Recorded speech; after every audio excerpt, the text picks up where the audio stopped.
exciting racing in the world, just because there's so much side-by-side action. And yes, I think this event is everything that it's made out to be. One of the best events on four wheels I think you're ever going to find. There's nothing like winning at Chili Bowl in general, even if it's a prelim night or the Race of Champions. Just to get on the racetrack's pretty special. Come aiming time, just seeing the crowd there. To come here and just do what we've done, you know, over the 30-something years. It's always fun whenever you get like a heavy hitter deep in the field that's going to come up through the field on Saturday. And you know, the crowd there is just electric, as you know, and whenever they get someone who's coming up through the alphabet soup on Saturday, they get into it, and it's something worth watching. Kevin growing up at the feet of Sammy and coming to this race all his life. From the time he was born, he's been coming to the Chili Bowl. I said, if you're ever going to make 5 good laps, you better make them right now. People don't realize how much this race really means to me. That's good for our sport to actually race against the top race car drivers in the United States, and you know, it's a little notch on your resume, you know, if you can beat them guys, and got some good bragging rights going into the following year.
And a very pleasant good afternoon, the Wednesday edition of the 39th Annual Chili Bowl Midget Nationals, powered by NOS Energy Drink, is on the air here on FloRacing. Gorgeous Tulsa, Oklahoma day.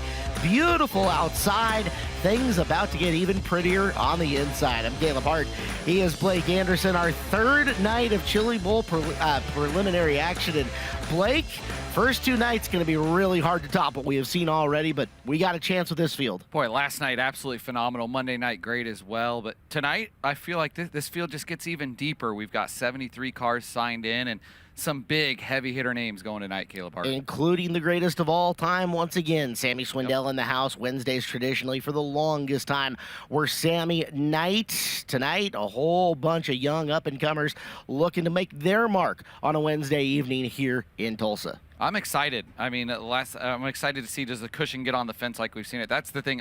I love when they get up on the fence and run the cushion. The last couple nights, we've kind of seen almost a ramp on the wall, and I think we're going to see a lot of the same tonight. Track looked pretty wet when I walked down by it earlier this afternoon. We'll get a full update on that coming up in just a little bit, but we're excited to have you in with us here on our FloRacing broadcast. Let's set the stage for you as you are live in Tulsa, Oklahoma.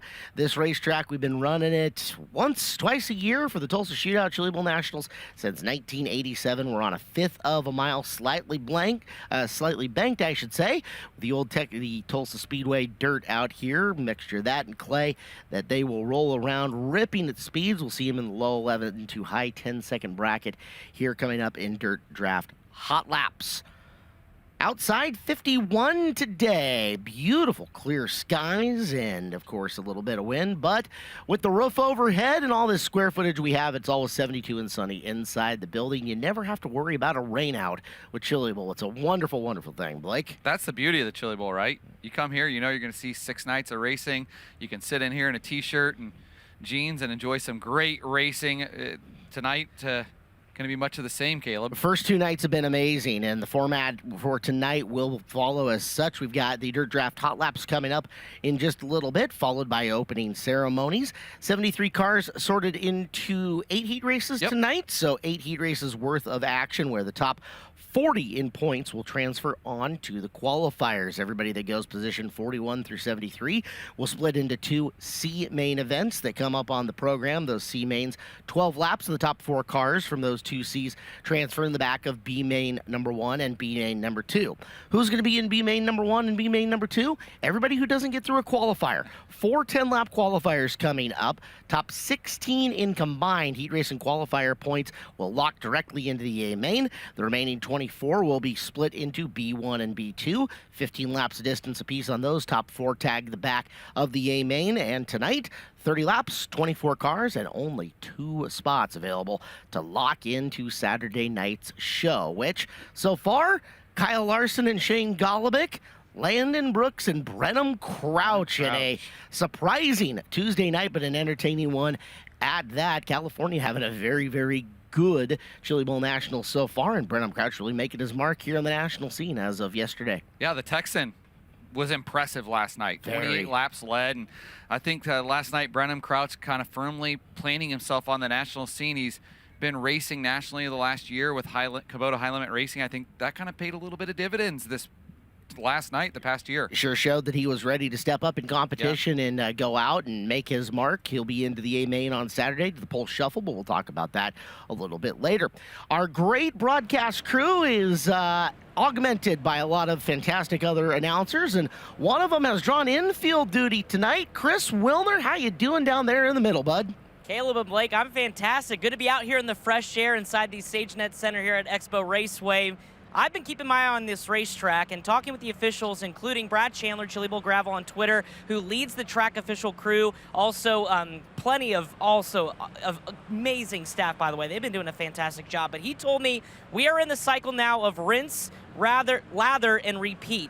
Basically, what they learned yesterday is we want to replicate that exact racetrack and maybe fine-tune just a little bit in terms of the bottom moisture. So the way they do that is they're going to rotate where they have their track official trucks roll in the racetrack. Today, we've got the pace trucks, the push trucks, the heavier equipment running the top side of the racetrack in, and some of that lightweight equipment, including the side-by-sides running the bottom. They also added a little bit more moisture to the bottom. It's going to be really soupy at the front of the field or at the front of these hot laps, but it's going to roll in really nicely. As I take a walk over here, all of the drivers like to look at the racetrack and figure out what's going on. And Cale Drake, last year's Chili Bowl Rookie of the Year, you were busy yesterday as a crew member trying to help Buddy Kofoid in his miraculous run back to the A main, but now you got the driver's suit on. Another trio of you drivers out here trying to lock in. What'd you learn so far over 2 nights? Patience is key, but sometimes it might bite you in the tail. So if you got a good race car, you know, you got to keep your confidence up and make moves when you see them. But yeah, just super excited to be here. I've got the couple of nights to look and watch and kind of see what's going on. So I've got a solid game plan, excited to see what this heat race brings. What are the nuances of this racetrack? You've seen how it's changed, right? And I think you told me earlier, it changes so much so quick. So how do you process this when you're looking at it? Yeah, it's crazy. It's really hard to, honestly, but when you have such a good race car, you just got to trust that it'll be good wherever you put it. So after watching last night, seeing Buddy come through the field, I know that I'll have something capable to go forward, and as long as I hit my marks, we should be good. So you kind of just want to chase the grip in this building. Grip is key. There's not much of it, and with this hard right rear tire, it's really tough to make speed. So make speed, keep your head on straight, and chase the grip. Best of luck. Thank you very much. Cale Drake, one of 3 bullets in the chamber for Keith Kunz Motorsports here today. Guys, the racetrack's looking good. We'll follow it all night long here from the infield. To the top of the ramp, my broadcasting best friends, Chris Moore and Earl Hoon Jr. Oh, Chris, you're the best. You have fun in the infield down there. Earl, we're up here at the top of the ramp. We get to handle things up here. So far, just the big thing to me, Tulsa Shootout. How can the Chili Bowl live up to the great racing we had at the Tulsa Shootout? We're 2 for 2, baby. The biggest thing to me, we've had 2 A mains. Our winners, Kyle Larson and Landon Brooks, have led a combined 4 laps in those 2 A mains. You don't have to be there in the beginning. You got to be there at the end. Track crew, hopefully they can continue, as they said, try and give us another racetrack like we had last night. You can come from wherever you need to come from. We saw that with Buddy Kofoid. All you got to do is be there at the end. You got a shot. Yeah, you look at all the other stats that all of our winners we had here so far this week did not start on the front row, and that just shows you how great the competition here is here at the Chili Bowl and how great that track has been all week long so far. Yeah, we've got a really deep field tonight. Last night there were some guys maybe you saw that locked in that you kind of were wondering who that was. Landon Brooks, if you weren't out west, weren't a California guy, you might have been wondering, who is that? You know now.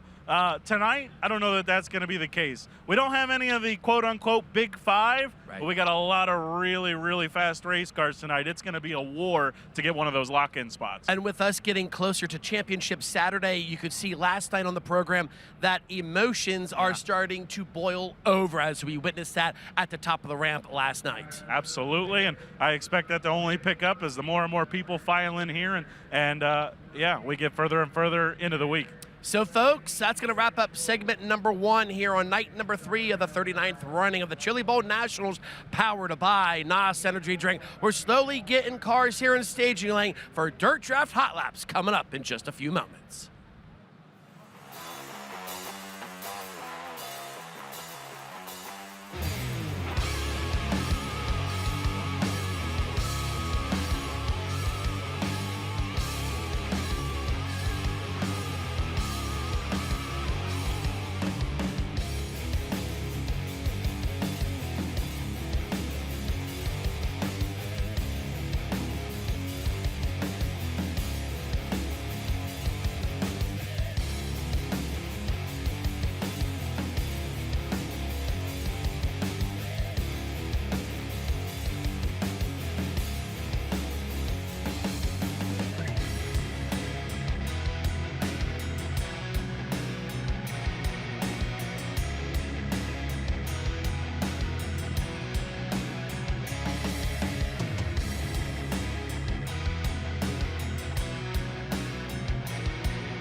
As you get a look at the Flying A Motorsports pit cam, drivers starting to roll their way down as we get ever closer to Dirt Draft Hot Laps here at the 39th Annual Chili Bowl Nationals, powered by NOS Energy Drink here on FloRacing. The officiating staff, our safety crew, etc., all prepped and ready in the middle. Blake, is your Dirt Draft set here for Wednesday afternoon? Oh, you're darn right it is. And go ahead and take a look at that's all right, broadcast team points. That's a real solid 6th place for you coming in this right now. In the broadcast league, I'm leading because I've set different lineups for the championship. All right. But yeah, how about Chris Wilner up there, 17th overall out of 1,729. Yeah, it's doing awfully well for Wilner. Yeah. It's fine. I'm excited that he overtook the asphalt guy that Kyler Hope is falling behind, as we all anticipated him to do. So that was coming up. You can play Dirt Draft with us. Now, coming in on the weekly game, it's going to be a little hard for you to catch up from behind. But all you got to do is go to dirtdraft.com. You go and you're a new sign up. They're going to send you a free T-shirt for absolutely nothing. You just got to put your address and all that information in there, and you're going to get a Dirt Draft T-shirt. It's awesome. And then you go through, you get a budget for every day to pick 5 drivers. You pick those 5 drivers to make it within their budget. You can do my method, which is typically stars and scrubs, although, of course, I'm not playing this week. But you can stars and scrubs. You can balance your lineup out and just find out how many points you end up accumulating all the way through.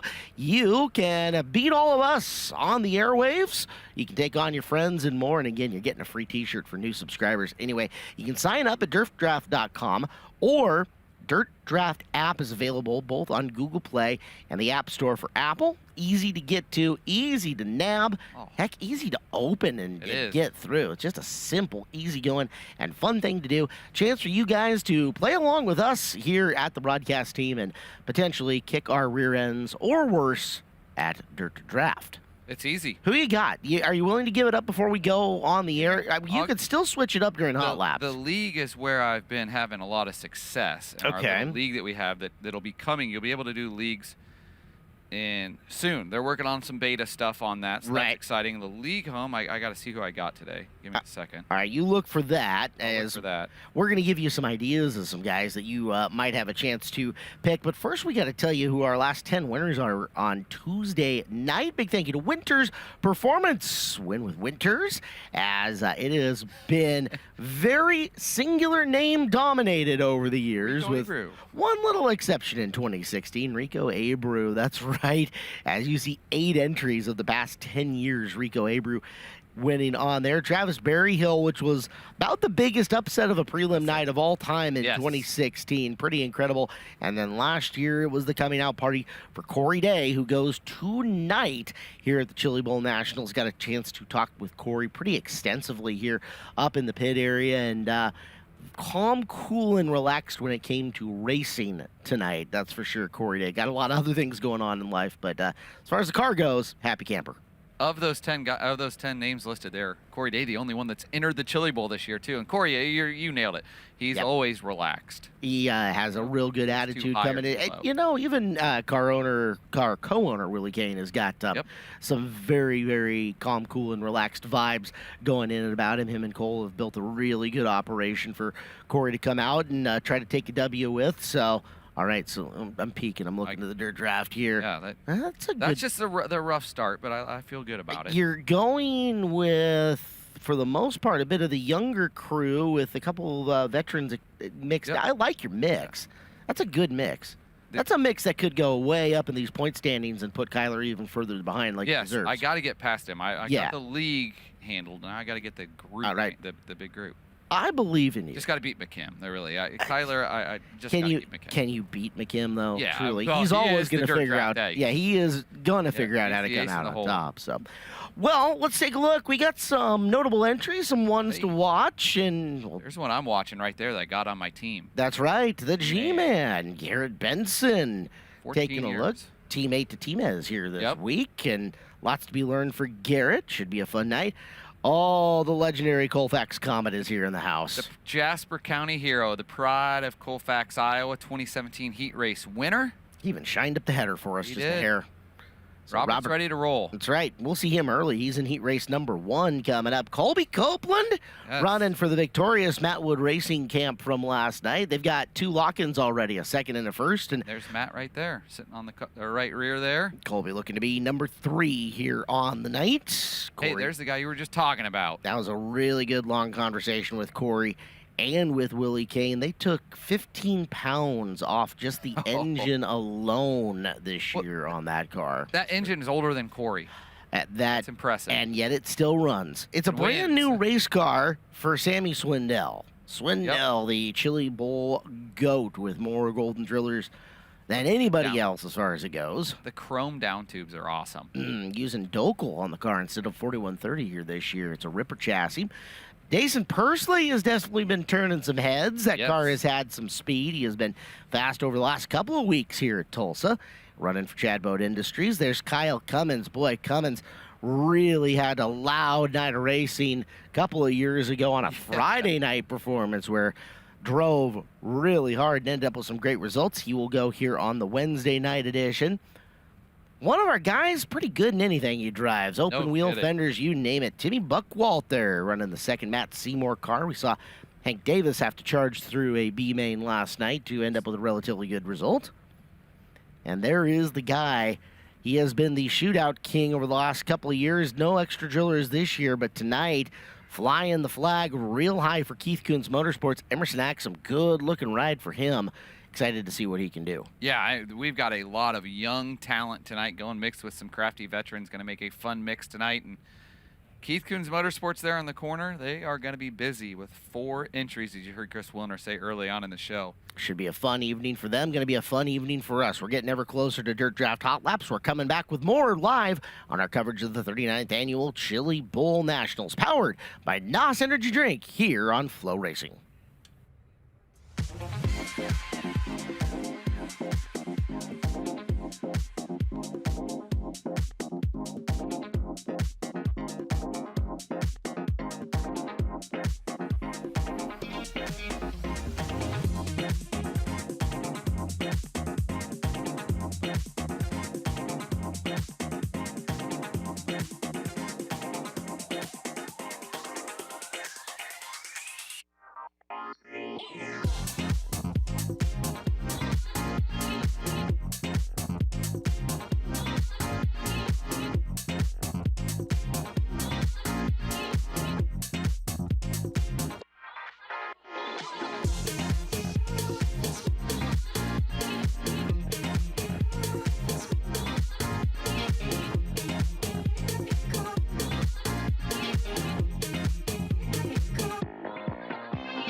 Fans filing in here to the SageNet Center as we get ready for Dirt Draft Hot Laps coming up in just a couple of seconds here on FloRacing. Glad to have you in with us, Caleb Hart, Blake Anderson in the booth, expecting Clinton Boyles and more coming into the booth here this afternoon. So A lot of visitors. That's right. Important visitors with many things to say. So give him a chance to come on in and talk, but we'll wait for him to get here as the first Dirt Draft Hot Laps make their way onto the track. Let you guys know your favorite races, games, etc. are even better on the big screen. Select your favorite teams, tracks, series, and more to easily access the content you're looking for every time you open our beautifully redesigned television app, the Flow Sports app, available to be downloaded for TV apps today, available on all major app stores. You check it out, Roku, Android, Apple TV, Fire TV, and more.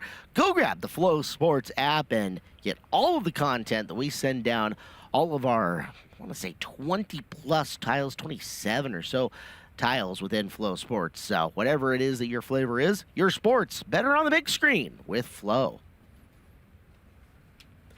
Well, it is Hot Lap session number 1. These are the drivers from Heat Races 1 and 2 who have made their way out there. Heat Race number 1 is going to be awfully fun with a lot of names stacked in and through it in a lot of different places. Our first driver that we're going to get a look at, the Flying Fossil, starts position 9 in Heat Race number 1. That is Danny Wood out of Norman, Oklahoma, who has drilled a deep, deep spot in the first heat race of the day.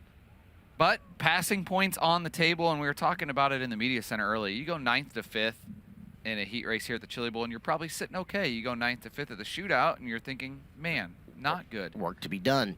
Right next to him is going to be the 111 of Keith Zimmerman. Zimmerman out of Torrance, California, has drawn the deepest pill, 110 for him. That is late addition. Yeah, Morgan Gilbert owns Spike with a Toyota in it.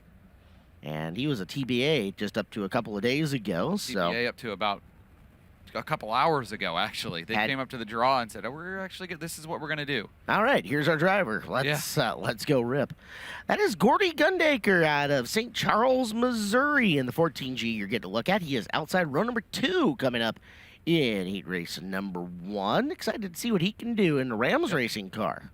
Excited. Gordy, a late model driver, more known for that. Kind of getting into the promoting game, but now going to try his hand at the Chili Bowl. Good buddies with Nick Hoffman, and Nick Hoffman actually a teammate for him here at the Chili Bowl. Not his first rodeo at the Chili Bowl, though. He is many times as a fan. Yes, not a rookie as far as our entry list is concerned either. So he's got to have previous Chili Bowl experience in and of himself.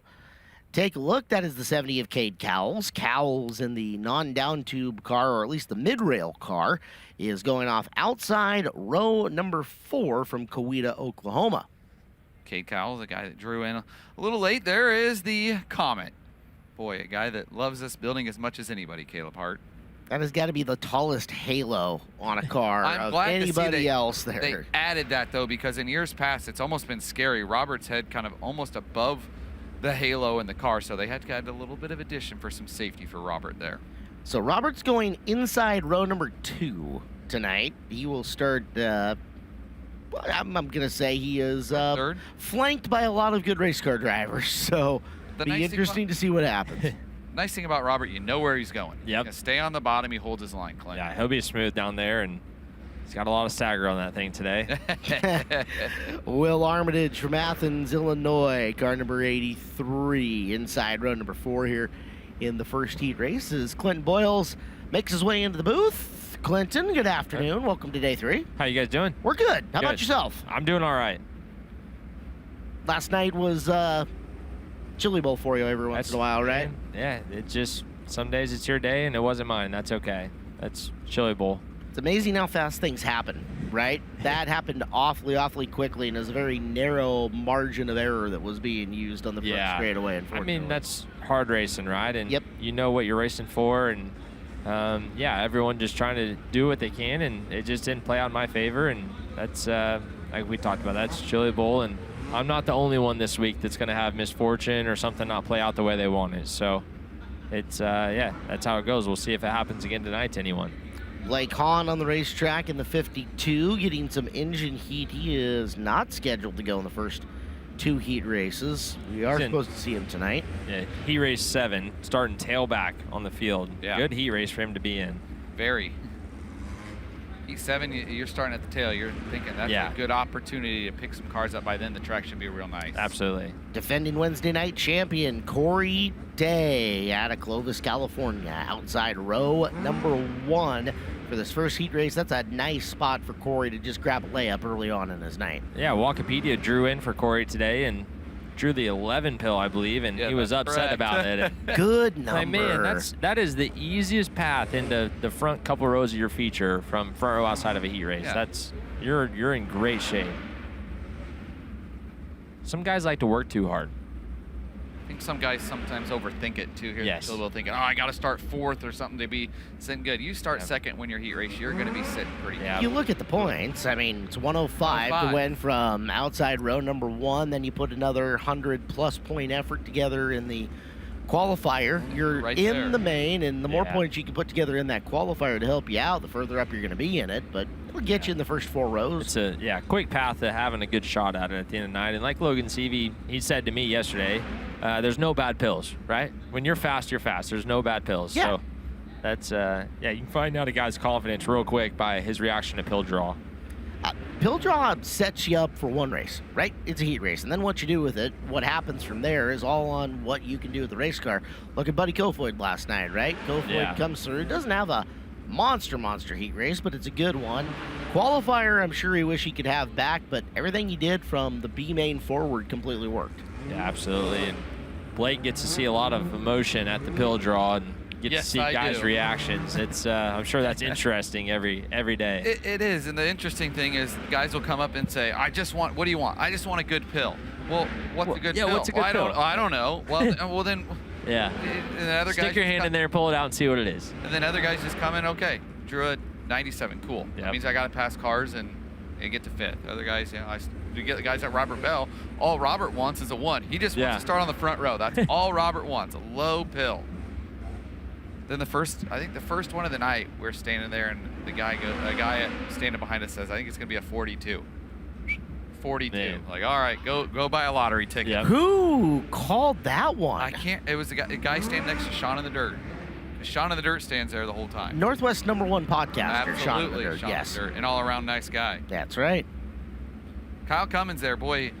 He's had some good runs at the Chili Bowl in the past. A former A-Main starter here, finished 18th back in 2021. He's got a fun starting spot outside row 3 in Heat Race 2, right next to Jake Swanson. Boy, that's going to be cool. There's Jake right there, and you're thinking, if you're Alex Bowman, you're thinking, man, just get me one clean night of racing for my cars. Absolutely. Oh, wow. We've seen something new here, guys, where half they're pulling off. Group 2 to the infield here, and I wish we would have got that yesterday.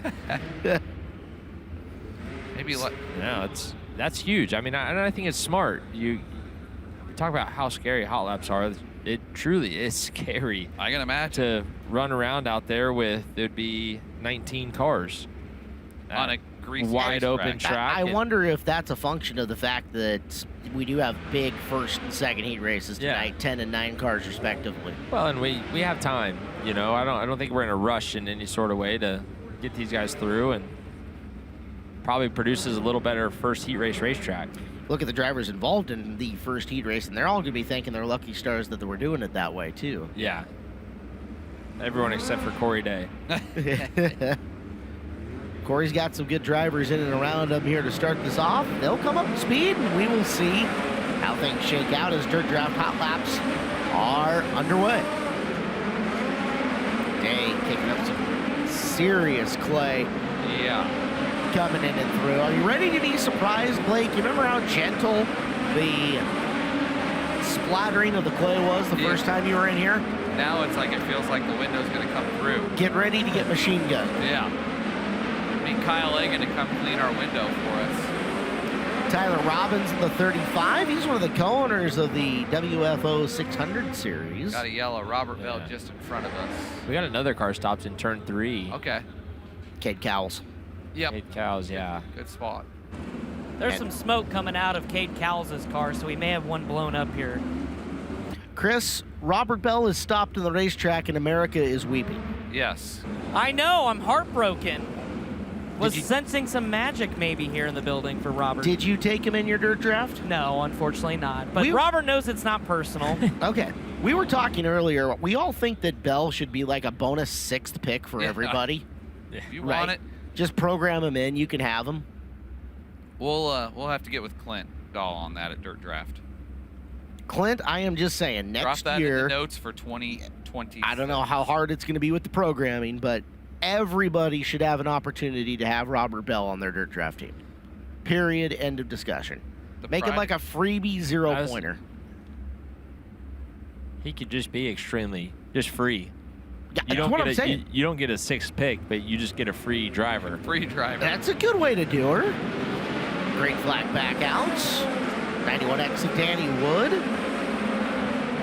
Danny this year racing for, I believe, the Stasas. Let's take a look and confirm that.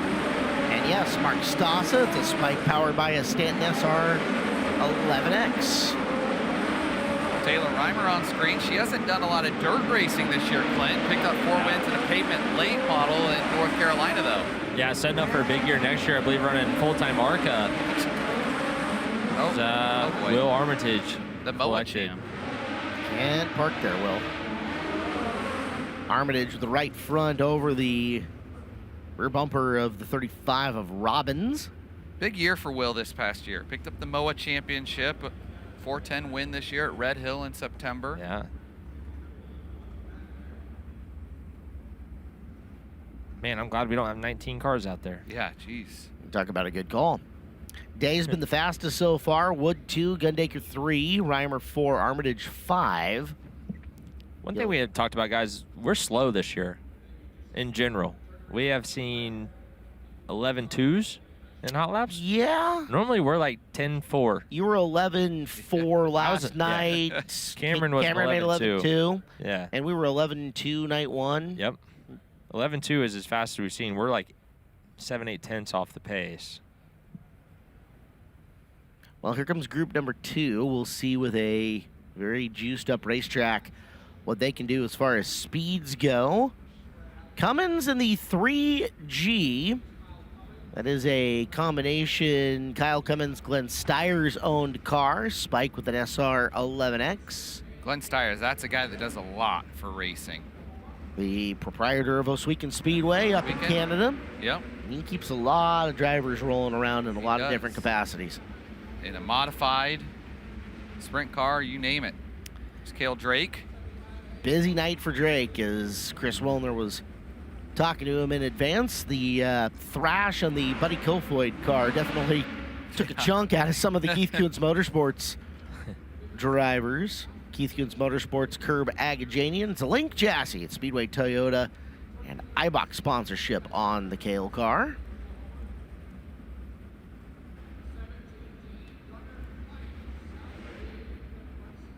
On the racetrack, it is our third of the Alex Bowman Racing entries. That is Jake Swanson, originally from Anaheim, California.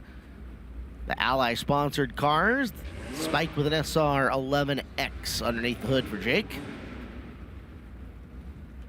Did you guys talk about last night? Still a tough start to the week for the Bowman camp. That's what we were talking about earlier. I said I'm thinking that Alex is just hoping just get me one car through the night clean. Yeah, with some luck. Bad Not even as good luck as I feel I have. Yeah, luck. They've had a string of bad luck for 2 years now. Seems like. Super cool to see Landon Brooks get the win last night. Good for the Goloving boys and Matt Wood seal the deal on one. Those city vending cars, Steven Sylvester, so pretty. Yes, always beautiful cars. Ray Williams, the owner on that one. Spike with an SR11 underneath.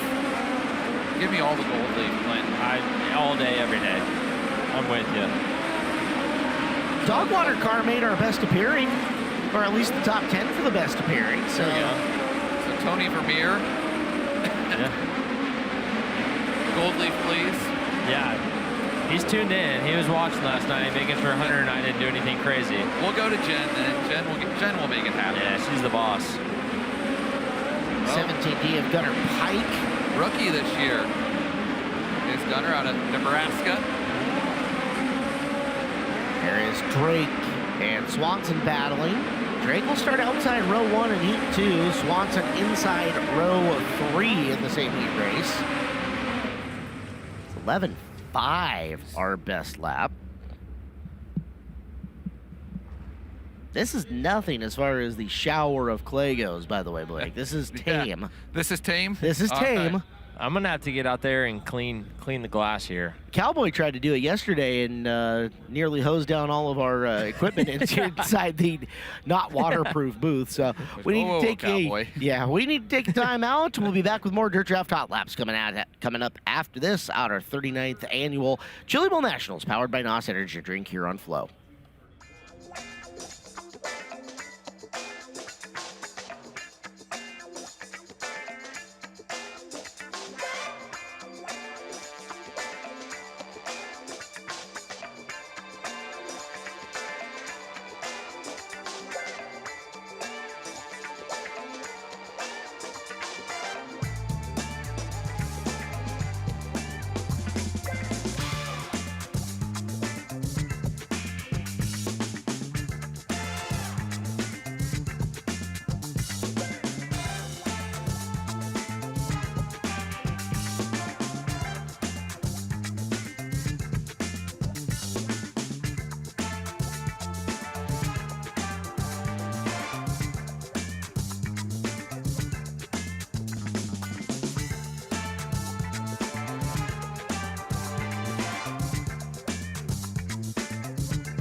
Nice look from the camper end of the building here at the Sage Net Center. That is the Outback. That's right. I always consider that the south side of the building, but I don't know that my geography is quite right on that one. We'll go with it. It works, at least for the time being. That's where all the officials will stay and eat, get fed.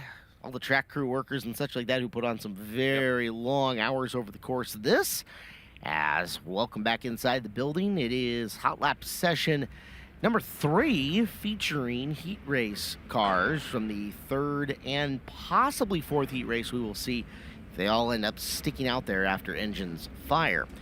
You mentioned something just a couple of seconds ago, Blake, off air. We saw the 111 of Keith Zimmerman out on the racetrack in that first one. He will receive no passing points, finishing points only tonight because electing to start at the back of the first heat.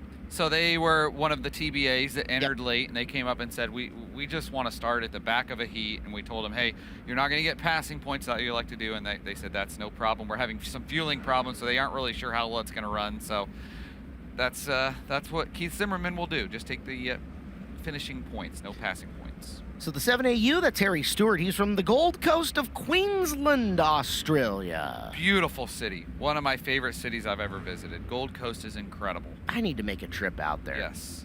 Wade Onger said, I'd have a place to stay if I wanted to go. So,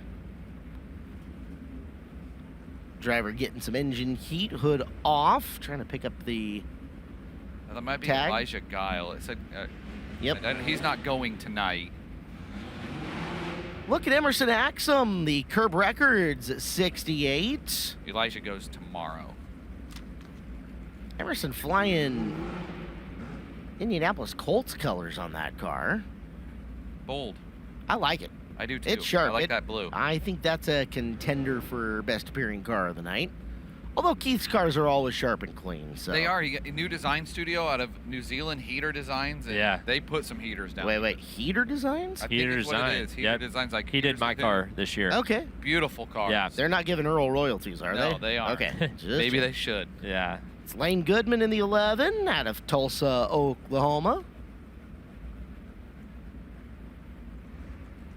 Lane driving for Blaine Morton. That is a Stealth with a Esslinger underneath the hood. Take a look, the 3J. JJ Yaley. Going outside row number 3 in heat race number 4 in what's a really entertaining outside row of that heat race. That is. Garrett Benson, the G-Man, 7B. And Benson looking for him in these first couple. He is outside row number 2 in heat race 3. For the 14-year-old. So they're pulling him in again, guys. So we will see 9 cars from heat race number 3 go first.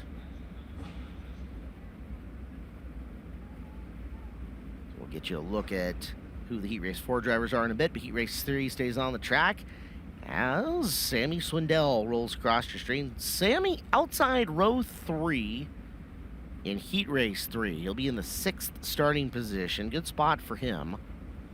Chance to advance forward and make points, but he's going to be going up against Emerson Axum, Garrett Benson, Brandon Welty, amongst others. You can really see the chrome chassis there that we talked about earlier, Caleb. There's Brandon Welty, the former Badger champ, 3W. Sun Prairie, Wisconsin. Green flag is out. Our 3rd hot lap session. These are the drivers from heat race number 3.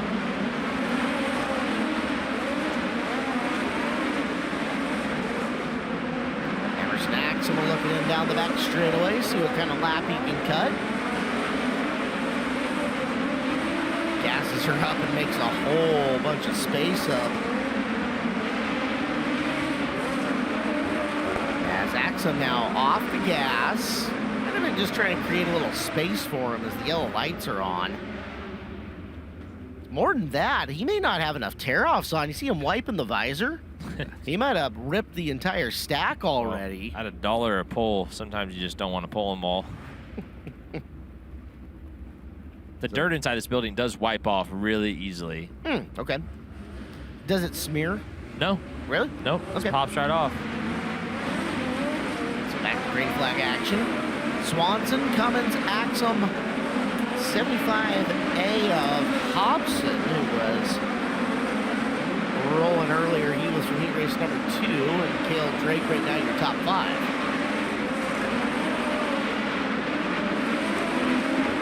Stewart's 7AU sneaking up the spot. Welty's 3 car.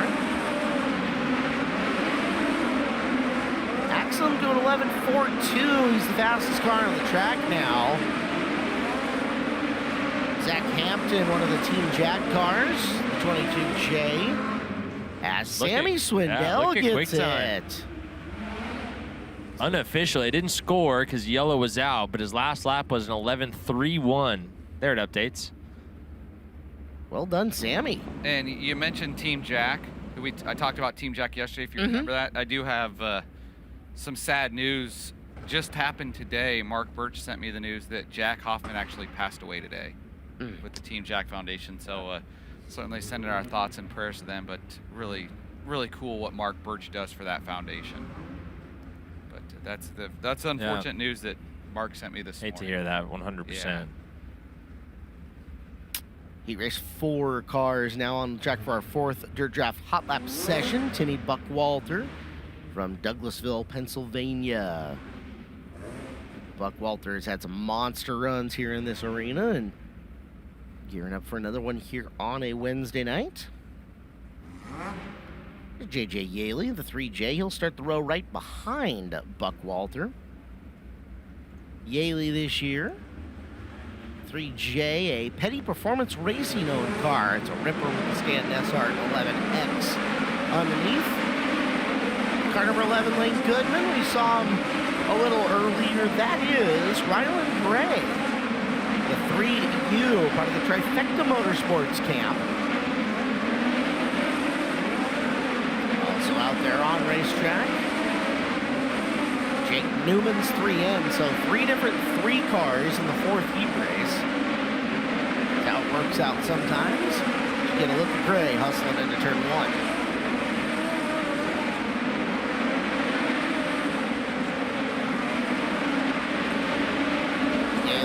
Front end up, settling it back down. Buck Walter in the 29. Gray's got the fastest lap now at 11:3:45. Buck Walter, Swindell, Axum, and Yaley.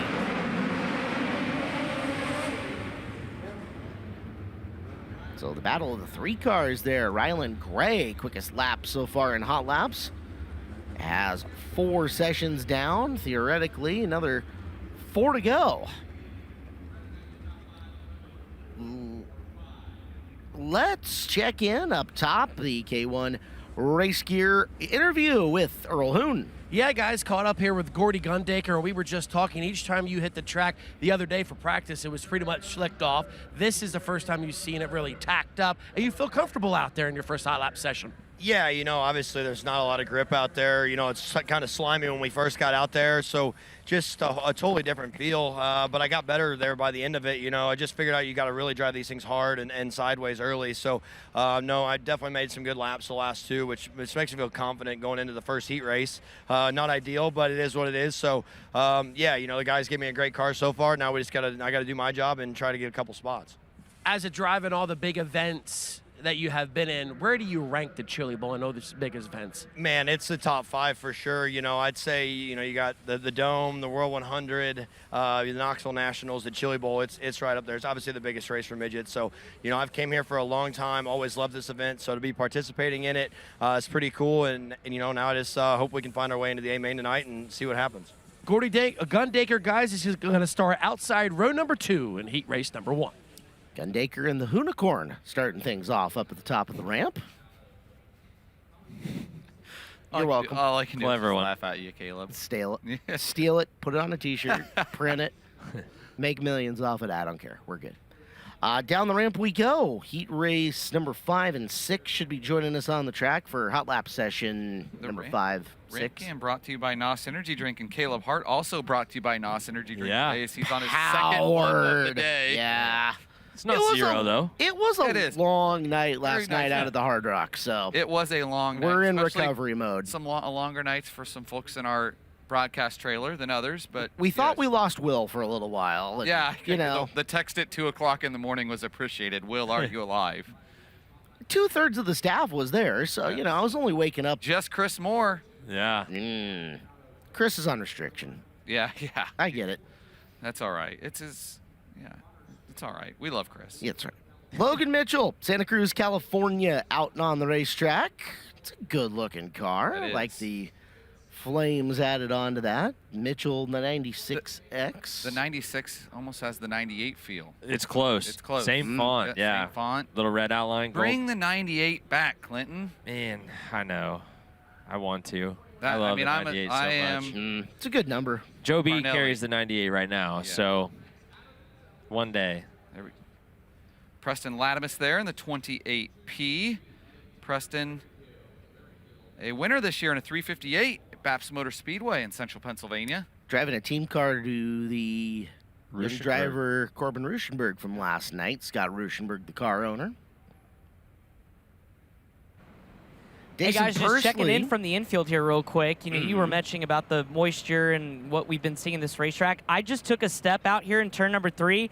My shoes feel like they were about to get ripped off my feet, and they're tied pretty tight. So it is absolutely sticky out here. And by the way, you guys were right with Emerson Axum. His whole stack was landing over here on the front straightaway. I picked it up and crew brought it back. Unfortunately, that's probably about $15 to $20 worth. That's expensive. Yeah. $15 to $20 pole. What a rookie mistake, Emerson. Oh. I'll have to give him some crap about You'll that have one. that in big-time auto racing. I know, on them big jobs. Yeah, you will. 32C is Alex Bright. Bright taking over the seat of the second Mike and Brian Dunlap car this year. Spike with a Speedway Toyota. GetAClue.com. Bright looks like he's having a little party in there with his gauges flashing at him.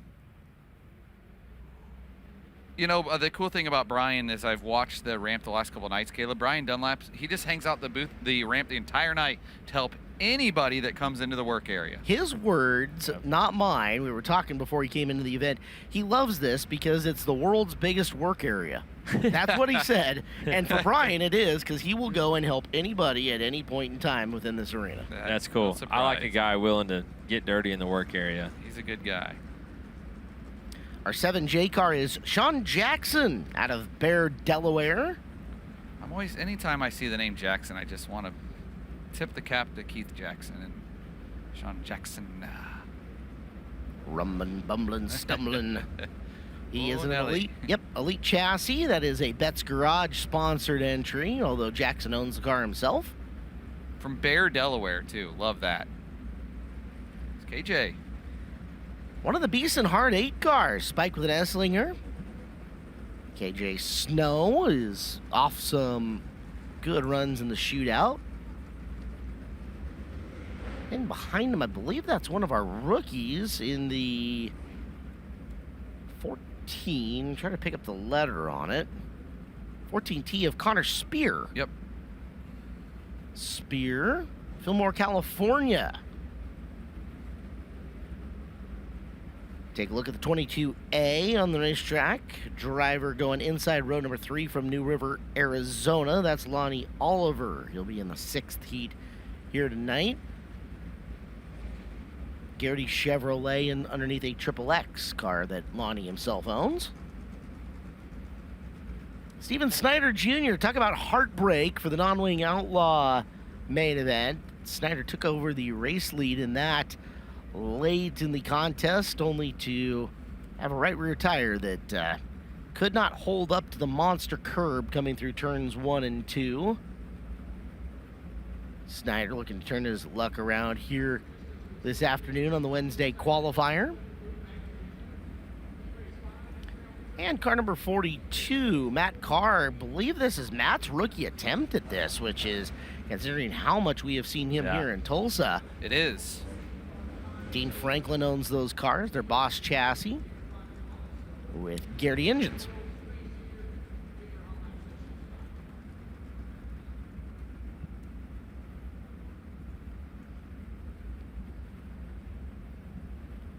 So Heat Race 5 is rumbling. Heat Race 6 will sit in the infield as Jason Pursley goes outside row number 3 in that 5th heat race. Tonight's CB Industries entry, Pristine Auction sponsored car. Starts picking up the pace of the gas. The 21R starts 9th. That's Miles Tomlinson from Turtle Lake, North Dakota. See where these drivers end up on the speed chart. Another rookie here this year, Caleb Hart. Healthy group of rookies tonight, that's for sure. Miles 6 wins this year.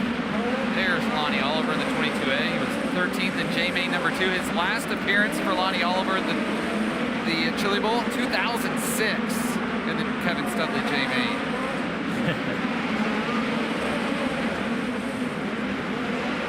Jackson in the 7J cutting laps has not cracked the top 15 in times yet. Oh boy. Careful, Mr. Oliver. Brings her back down. Disaster averted for everyone. So overall, looks like Alex Bright the fastest of the Group 5 guys. Jason Pursley makes me look silly on the very end as he picks up 5 spots, goes from 6 to 1 at an 11.311. So Pursley fast here as he will go up the ramp with a very good last lap on the clock. So Pursley setting up well. That 5th heat race will feature Alex Bright, KJ Snow, Dason Pursley, and more. As we get ready for heat 6 to fire off, Steven Snyder Jr. outside row number 2 in an interesting spot here in this.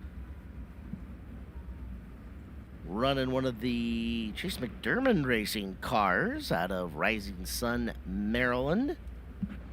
Guys, I was able to catch up with Steven here earlier today and said, you know, last week, or excuse me, for the shootout didn't quite work out how you wanted it to, and unfortunately got into an accident going for the win to get his first driller inside this building. I said, how does that really affect you coming into tonight? And he's like, well, it's in the past now. I'm going to let it roll off their shoulder, and I'm focused here this weekend to try to get my first driller in the midget competition of the Chili.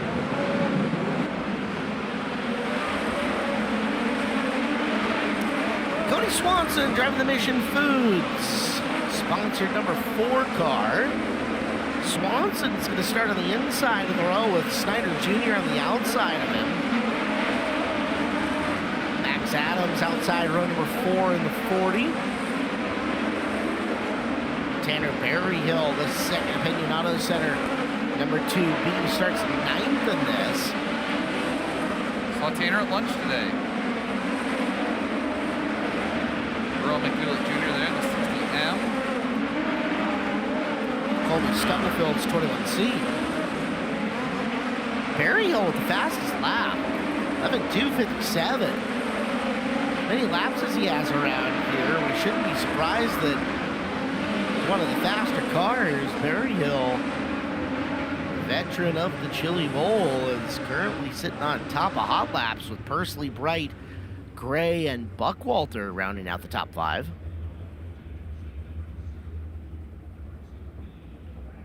So Tanner Berryhill starts 9th, got some car speed early. Let's see if that holds through and if he can pass some race cars. Don't forget, you've got about 26 minutes left to finalize your dirt draft lineups. Yes. Clinton, have you finalized yours? Clinton's over here doing it. All right. I am. Yeah. Check. Sorry, All right. guys. I was comparing. We're going to let him get to that. We'll take a commercial break. I think I got it dialed in. All We'll right. be good tonight. All right. Commercial break coming. Heat races 7 and 8 and their hot lap sessions up next here at the 39th Annual Chili Bowl Nationals, powered by NOS Energy Drink here on FloRacing.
Engines have fired for more hot lap action. Dirt Draft hot laps continue here at the Chili Bowl Nationals inside the SageNet Center in Tulsa, Oklahoma.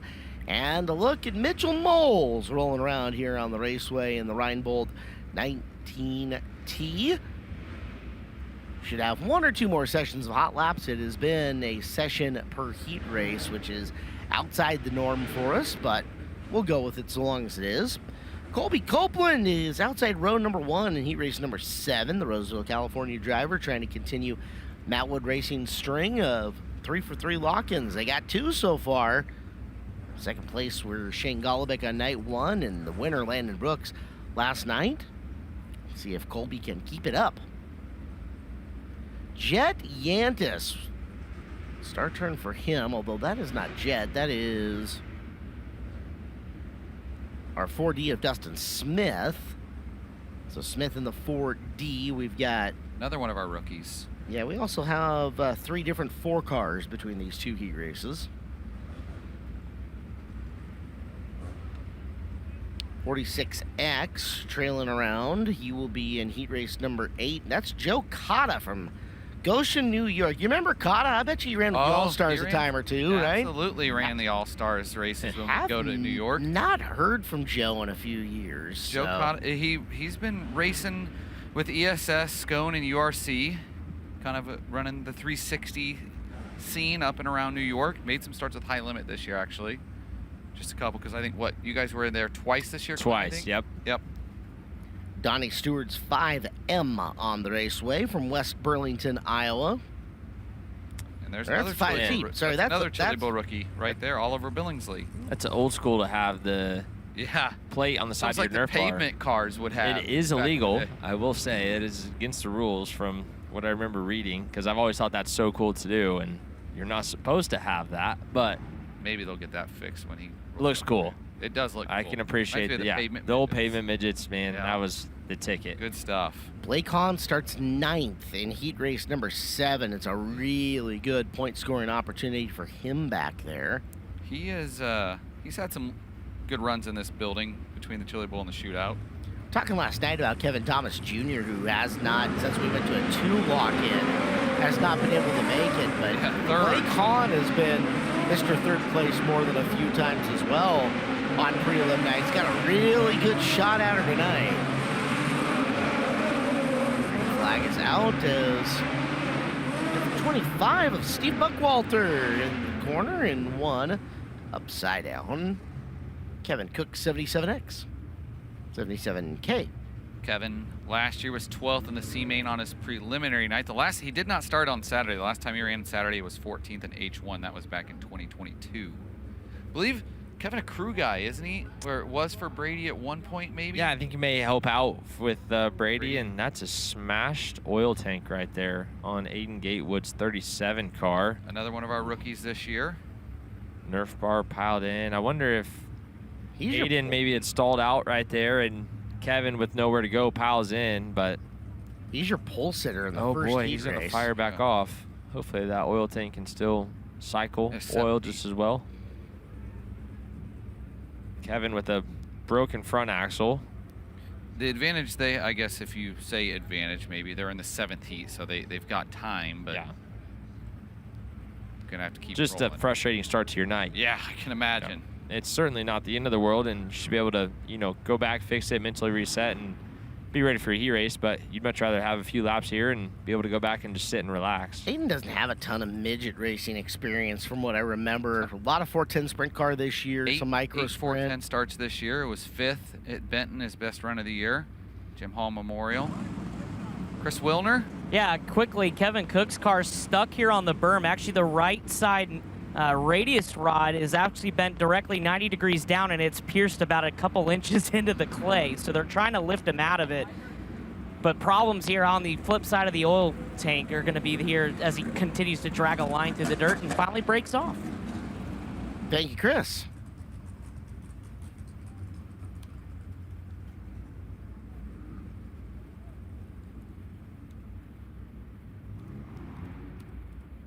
Kevin, part of the Brady Bacon staple over there. I believe Brady and Matt Hummel working on that thing.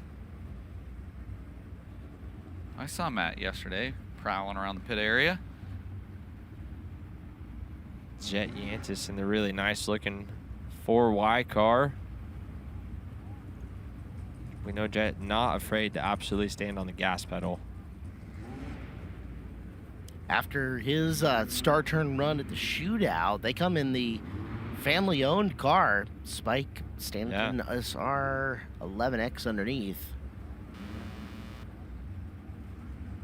Colby Copeland doesn't get to race as much as he probably would like to these days, putting on the promoter role hat over at Chico Silver Dollar Speedway. The revitalized and better than ever Silver Dollar Man. Speedway. They've done good things with that. We were out there for Gold Cup this year with High Limit, an absolutely incredible weekend event. You need to chalk that one up in the ranks of the Chili Bowl, the Knoxville Nationals, the Kings Royal. It's one you need to put down on your bucket list to go spend a weekend at. They certainly brought the vibe back to Silver Dollar and the Gold Cup.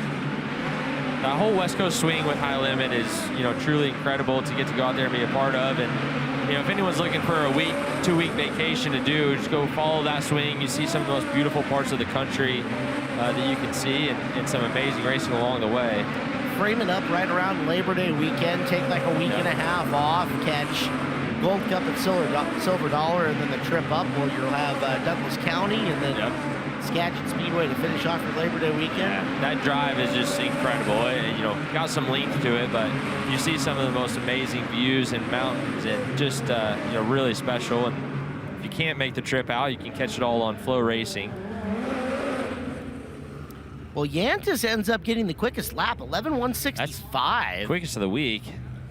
Buckwalter, Hahn, Berryhill, and Pursley. We have one more group to come out and give her their shot, as heat race number 8 will get hot lap number 8 here in the Dirt Draft Hot Laps. Tongue twister. It is. Say it 7 times fast. Yeah, no kidding. You making any? You're good, Blake? No more tinkering? You're gonna do a last second Dirt Draft tinker? Yeah. I don't want to make you think about this too much. I think I'm good. That's where I get myself in trouble. Is when you make the tinker. Yep, tinker. I think I'm good. There's Brett Clabundi in the 77B car. Fort Calhoun, Nebraska, I believe Caleb Hart. Am I right there? You nailed it. I was thinking that was it. Starting 9th in Heat Race 8. 11th in the M Main a year ago. 2 Race Saver starts this past season. Mitchell Moles, 19T, and Johnny Brown. Johnny came up and said B51, which is a great number, great plane. Yeah. I forgot Chili Bowl, I'm 251. Johnny Brown was 14th in N Main #1 a year ago. From Orange, Texas, I like the team name, Cool Hand Motorsports. Cool Hand Luke. How many raw eggs do you think you could eat, Caleb? Oh. Nope. Pass. How many could you eat, Blake? None. Absolutely none. How much money would it take? I'm not Altmaier, but boy, it takes some money. Now, like deviled eggs or hard-boiled eggs, all day. CJ Sarna out there at the 20. Taking a look at the 16. David Campfield Jr. from Decatur, Illinois goes inside row number 4. Made his preliminary A-Main debut last year, did David Campfield Jr. with the 21st place run. Shelby hitting the fade of the Bob East cars kind of lays on him. It's a couple of bad nights for them. Mitchell Moles there, 5 straight prelim A-Mains for Mitchell Moles. Trying to make it 6 tonight. He's 3rd quick right now on the Dirt Draft Hot Laps timing board. I got him on my team. Got good call. Oh, he goes fastest now. 11, 5 triple ones. 11. Good number. Straight ones. Moles, Yantis, Buckwalter, Hahn, and Berryhill going to be your top 5. Track did change very significantly between the first group out and group number 8, so. Yes, it did, Caleb Hart. All right, all done with that. Opening ceremonies coming up in just a little bit, as we need to kick things up top to Chris Moore. Chris, what's up? Yeah, thank you, Caleb. Here with Tanner Berryhill. Tanner, when you pulled off, you were quickest. You end up 5th quickest in Dirt Draft Hot Laps, but you're going to roll off last in heat number 6. Got to be an ideal draw after you go out and have a good hot lap session like that. Yeah, I think so. Just really excited to be here. You know, I pulled the number 97, which is a number from my family, so I'm hoping it's a little luck this weekend. We're missing my granddaddy. It's his first year not here, Mr. Chili Bowl himself. So I'm hoping to have a little luck riding with me tonight. And I'm not too worried about starting 9th, but just excited to get going. I was going to say, I know this event means a lot to you and your family. How special is it to be back here every year and be a part of the Chili Bowl, which, like you said, a lot of people may not know, but your grandfather was, as you said, Mr. Chili Bowl. Yeah, it means the world to me. And I, you know, being a race car driver, I put a lot of pressure on myself, and then having the legacy, it's even more. So I feel like just, you know, I get here and I'm shaking and nervous. So, but like everyone else is here too. So it's a big race and we all want to do well. So that's what we're looking forward to doing. All right, good luck, man. We wish you the best. Thank you. There you go, Tanner Berryhill. His grandfather was the original sponsor, which is where the name Chili Bowl came from, guys. Chris, do you get a chance to go talk to Yankowitz after jumping in the car and getting his hot lap done? Was he that slow that you had to go Yankowitz? I did, yep. Yankowski. Actually looked pretty solid. He said he felt pretty tight, so they're going to try and free it up a little bit for him. He's got work to do, 9th in a loaded heat, too. I don't know what you guys did, but my mod guys keep getting these tough draws. We're just looking to make them prove themselves. That's all we're after. Yeah, you hyped them up way too hard. This is on you. Clinton, if that qualifier was another lap last night, Mud Turtle guy was going to blow your doors off. Yeah, Cameron didn't know where he was going in turn 1 and messed me up. So. Oh, okay. Blame cousin Cameron. That's fine. That's okay. Well, here's some good news. Coming up here soon, we'll have sprint cars to watch on FloRacing, and we can forget about this Mud Turtle versus Midget battle that we have got going on the microphone here. The Kubota High Limit Racing Series coming up, kicking their season off at the Las Vegas Motor Speedway. That's a Thursday-Saturday affair, and it'll be here on FloRacing. You'll catch every lap of that as they start things off in Las Vegas, baby.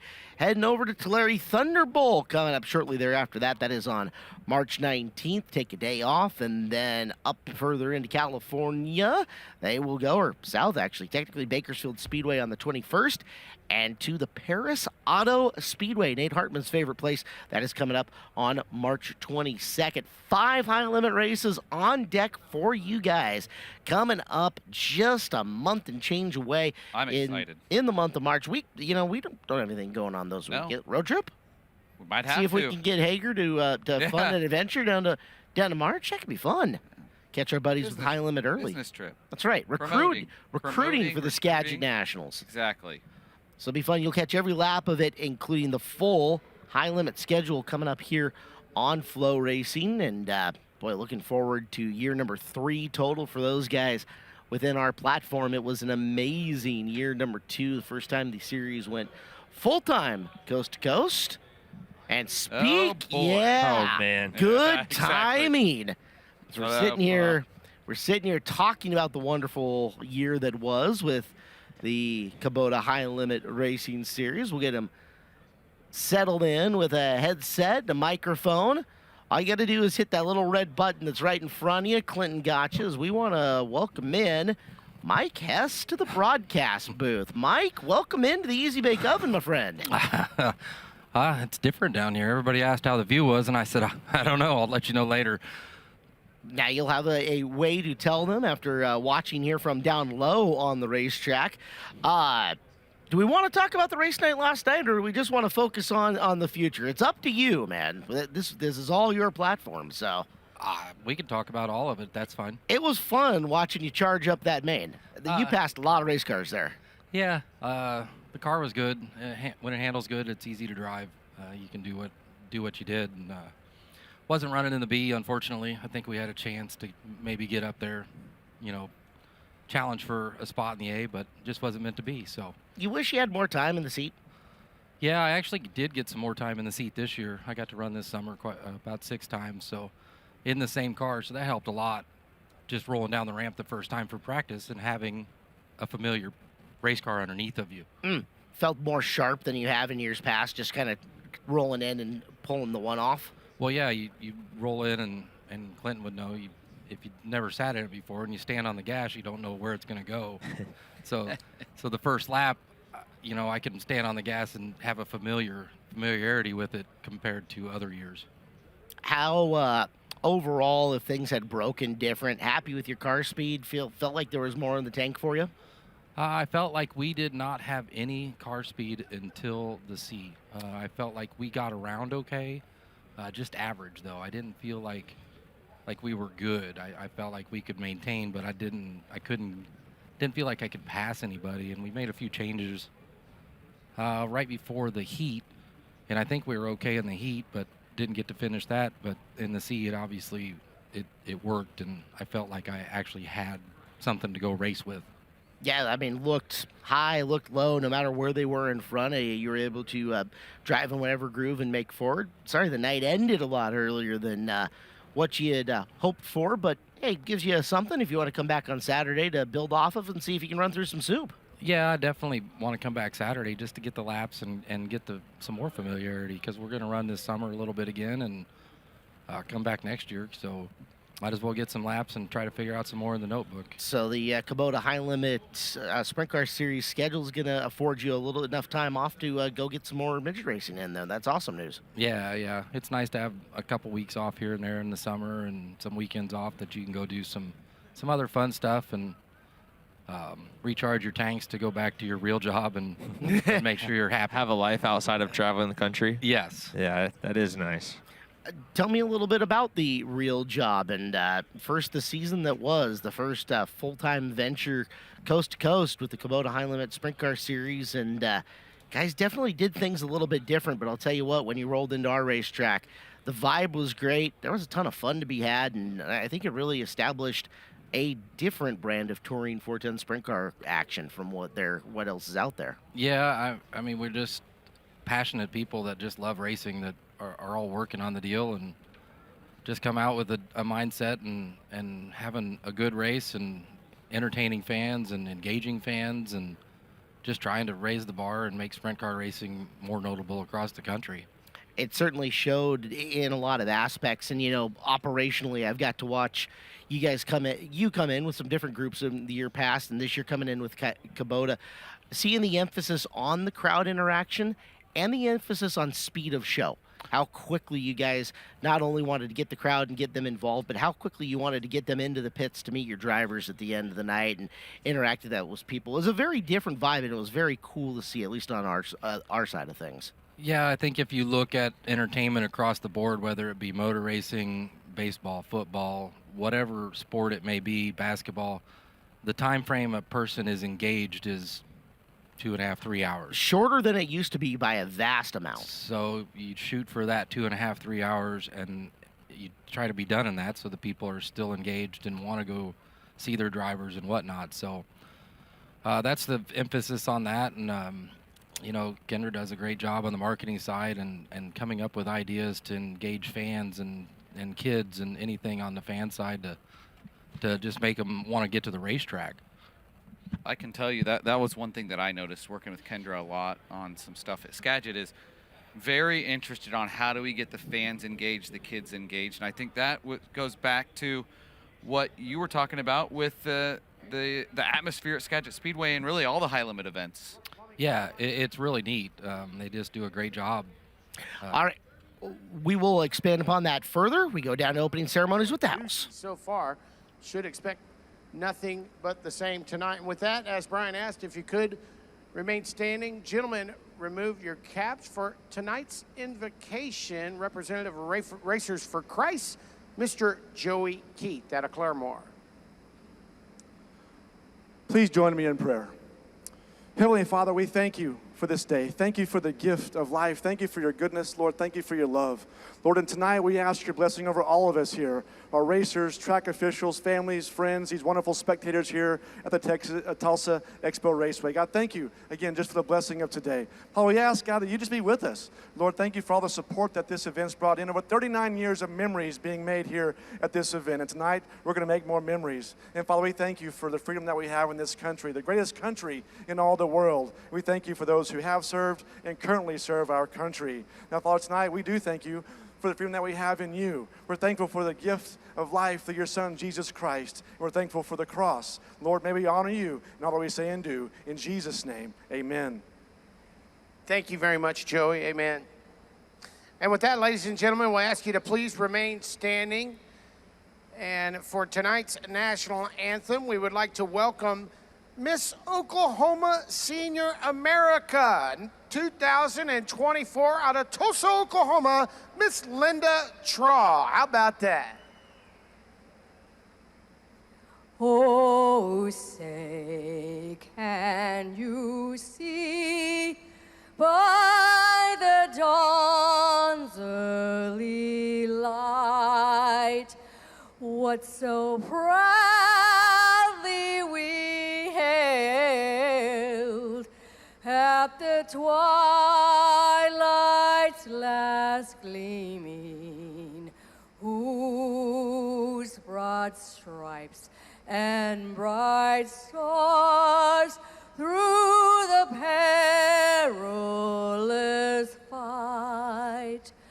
Oh, the ramparts we watched were so gallantly streaming, and the rocket's red glare, the bombs bursting in air, gave proof through the night that our flag was still there. Oh, say, does that star-spangled banner yet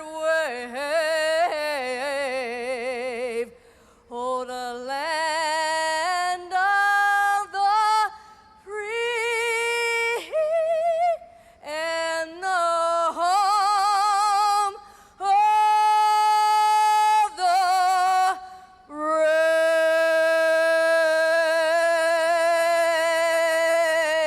Well, not only is she a graduate from the Blake Anderson School of How to Sing Alto, but she got the jacket out of your closet too, Blake. She did. That's exciting. Earl will probably go claim it for picks tonight.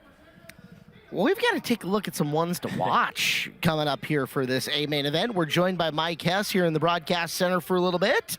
Glad to have him here with us. We're going to kick off some heat races, but first, ones to watch, guys. I'm looking forward to see what our ones to watch are going to be. Guys up top, what do you think? Yeah, thank you, Caleb. I'm looking tonight at two guys. Jet Yantis, you mentioned the great run he had in the Tulsa shootout, coming from deep in the pack to come home third, and he was the kind of guy seemed like maybe he ran out of laps. If that was the 55 lapper, I think he'd have had a shot to win that in the Winged Outlaw. He was fantastic in that race. He's familiar with this building, and the kid's not afraid of the gas pedal. I like his chances. And well, the other one, right, I'm going to be a homer, Alex Yankowski. He's had the best year of his career coming down here to the Chili Bowl, and he's got a little bit more open wheel experience, a little bit more experience in different race cars than Matt Williamson did. So I look for him to be a factor tonight. Yeah, give me Alex Bright, 2016 prelim winner. Very successful in this building. Still just trying to get over that hump to take home the Golden Driller and Championship Saturday night. And also Kyle Cummins. He got 20 career USAC wins, and he's very successful in a wingless car. So those are my two drivers I'm going to keep an eye on tonight. Yeah, so that's who we're looking at. Heat number one coming up here very, very shortly on FloRacing. You're watching the 39th running of the Chili Bowl Nationals, powered by NOS Energy Drink, right here on FloRacing.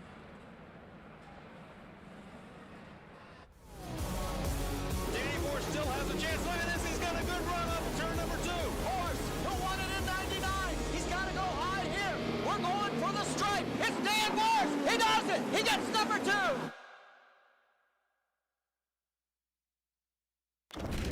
Welcome to our world. A world of dirt, drift, and dodging fate. A world where all of motorsport collides. A world of digging deep, of grit, glory, and bitter defeat. Inhabited by the strong, the fearless, the barely sane. Welcome to our world. Welcome to the world of NOS. In the market for custom race shirts? Struggling with who to call? Look no further. Impact Race Gear's team of top-notch artists at Next Level Printing make it easy to see that Impact Race Gear has the right combination for simply awesome race shirts. We provide shirts and merchandise for the entire motorsports industry, from late models to sprint cars to modifieds, dirt or asphalt. Just take a look at the top drivers and teams that trust Impact. And it doesn't take long to understand why Impact Race Gear is the easy choice. Be sure that your fans, sponsors, and supporters get the products they deserve. When you need the best, it's got to be Impact Race Gear. Give us a call, 877-743-8337, or visit ImpactRaceGear.com to get started on your simply awesome race shirts. Go harder, faster, stronger with Rod End Supply. Whether you are running industrial, farming equipment, or a race car, Rod End Supply has the assortment of rod ends, radius rods, and specialty products that will help you lead the field in performance. Our superior design means our rod ends last longer and perform better, giving you the edge on the track and saving you money. Contact Rod End Supply or order online today at rodendsupply.com. We don't just sell them, we race them. rodendsupply.com, serving the racing community for over 30 years. Hey race fans, have you set your Dirt Draft lineup yet? Dirt Draft is the fantasy racing app.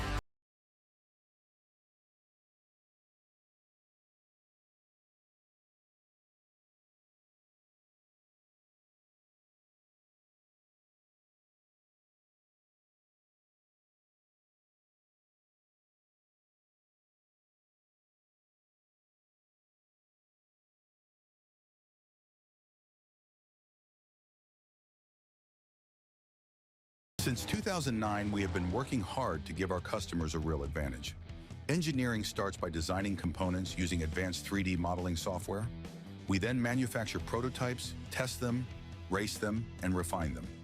Ultimately, turning these prototypes into better suspension components that make your race car faster.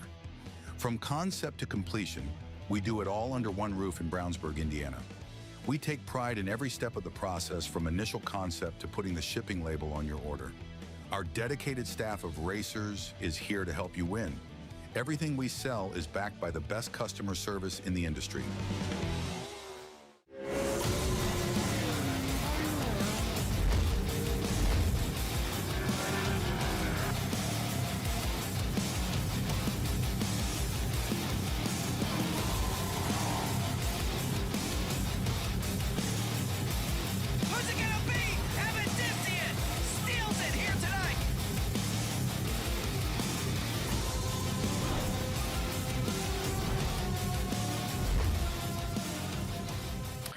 Back we are here at the Expo Raceway. Coverage of the 39th Annual Chili Bowl Nationals, powered by NOS Energy Drink, continues here on FloRacing. The BR Motorsports Ignitioneering Speed Shot shows engines firing here for our first heat race. Got to thank some of our other broadcast partners as we'll get a look at the lineup here, including Hyper Racing, Race Car Engineering, Competition Suspension, Rod End Supply, Impact Race Gear, Wedge Karts, TJ Forged, and Buzzy Racing.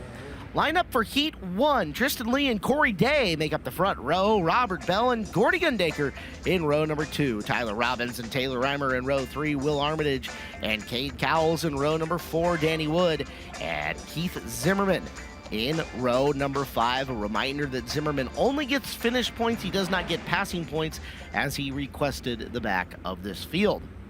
We're spoiled. We've got High Limit Competition Director Mike Hess in the booth with us to call some midget heat races. Clinton Boyles, Blake Anderson, and myself, Caleb Hart. I'm excited to get perspective from you, Mike, here on this heat, as you get to watch as a race fan for a change, right? Yeah, I just figured I'd come in the booth because Clinton and everybody else that comes in here does the racing side excellent, and maybe give input on officiating side and what they see and processes. We'd love that. Yeah, I bet you got opinion on that. Not really. I mean, it is what it is. I think it's a tough deal. Yeah. Because why are you going to bring out the yellow under yellow? Yeah. It was one of those deals that I think protocols weren't followed, and they said that and told me that they messed up and apologized, and I said, that's all I can ask for, thanks, and we move on. And yeah. I don't think that's something that they're going to stick to and do in the future, so I'm good with it. And unfortunately it happened, but it's in the past, and on we go. Given your job, do you ever find yourself getting lost in the moment as a race fan? I mean, that's originally where it started for all of us, right? As we like watching cars make fast circles. So I think in watching the races, I'm pretty good at. I do occasionally catch myself watching some of them battles for the lead, and that's not what I do when I'm in my job. So I try to stick to what I do and keep my same stuff. So here we go with Heat 1. All right, points on the line. It's 100 points to win from the pole, 5 points per position back every spot that you grab. Corey Day, 105 points on the line. He was one of the high rollers in 2024. And from the high side, oh no, we got cars in the air. And Taylor Reimer's Chili Bowl not starting the way she would want to. Upside down in the Buzzballs, 25 in our first yellow. Taylor was 21st in her prelim a year ago. We talked about her pavement late models, 3rd at Tri-County and 6th at Hickory in limited late model points this year. Tonight going for her 4th straight prelim and now has some work cut out for her. Here's an iBox Springs replay and it caught a wheel, it looked like. Yeah, right close quarters right there. Tyler Robbins tight underneath her there in the white car. Gordy Gundaker tight and just ran out of room. Doesn't seem to have too much damage on the Buzzballs 25. And This is where- Buzzball's stepping up for her this year. Yeah, it might be good to know the rules of the Chili Bowl, right? Because she gets 60 seconds guaranteed.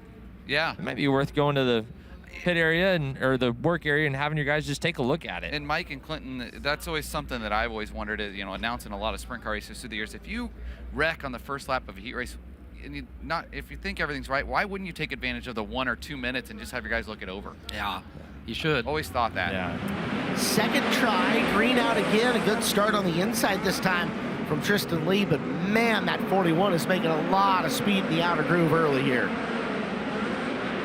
Corey Day leads lap number 1, and he has got some serious distance between himself and Lee in the second position.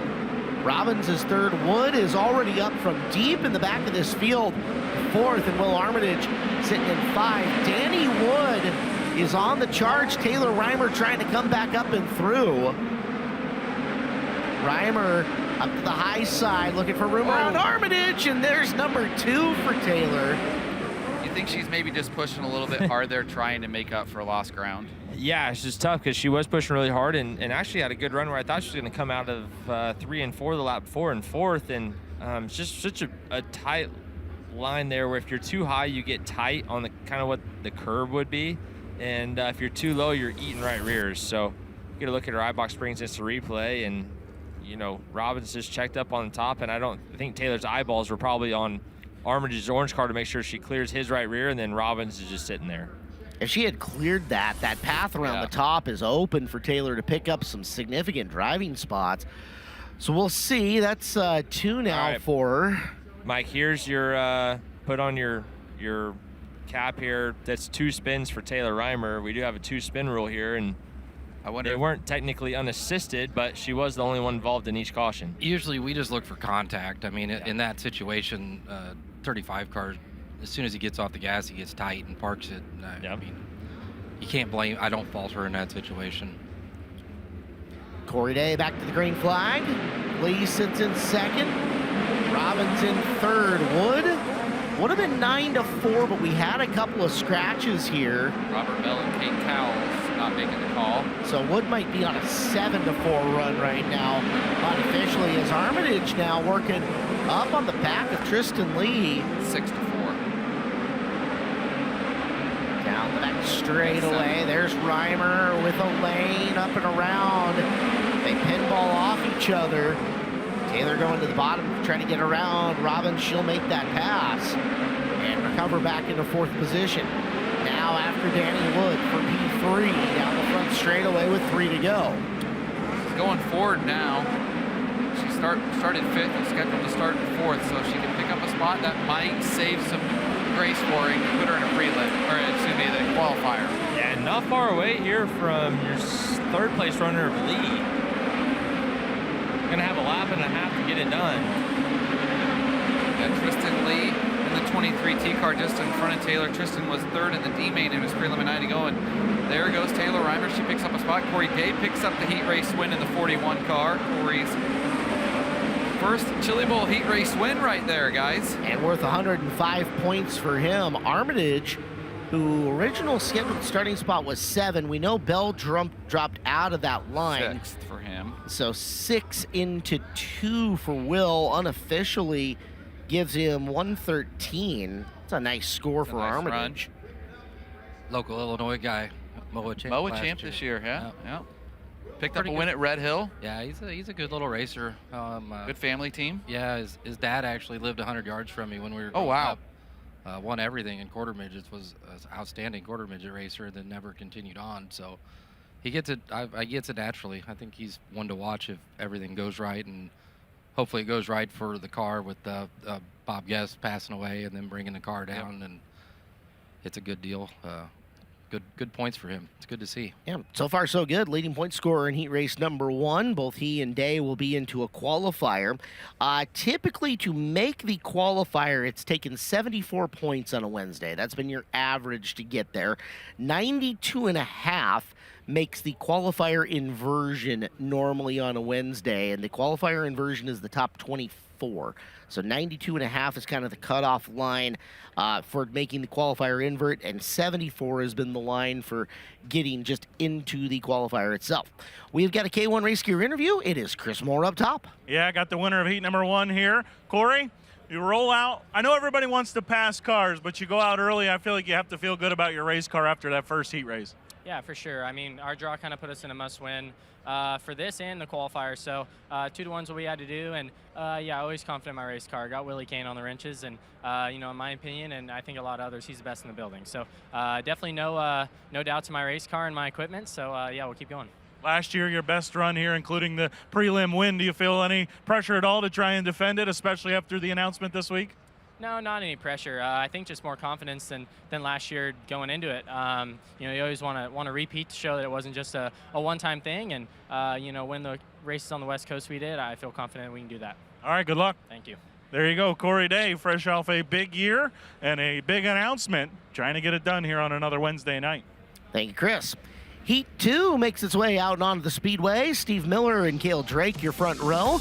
Blake Green and Steven Shabester, third row, going to be fun. Jake Swanson taking on Kyle Cummins, then Gunnar Pike and Todd Hobson with Alex Jankowski buried in 9th, but you saw from that first heat race, can make your way up from the back of the field, so there are passing points to be had here for Jankowski in the 84Y.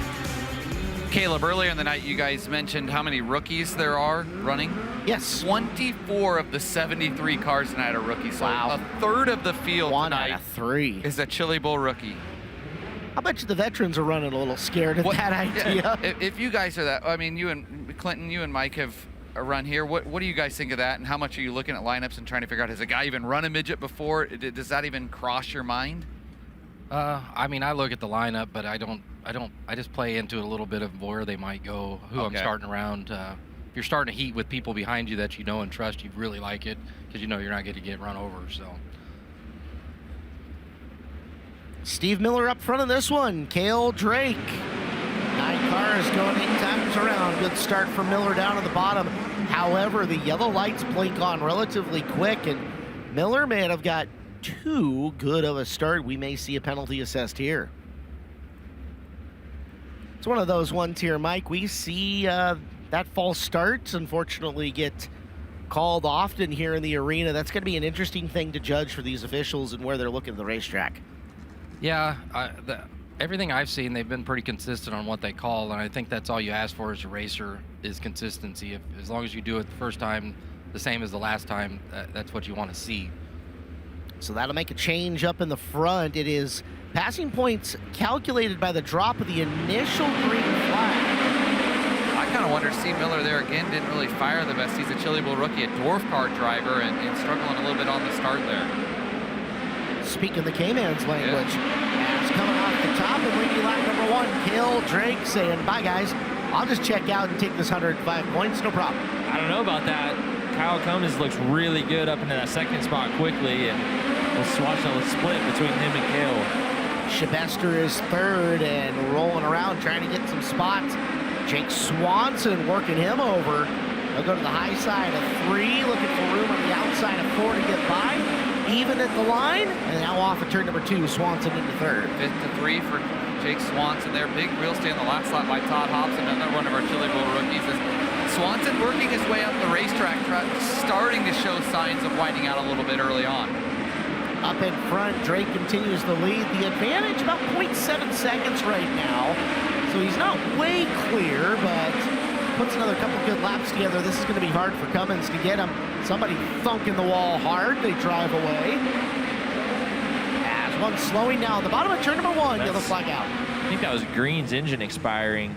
That was loud. Very. Blake Green, 15th in K-Main number 2 a year ago on Saturday.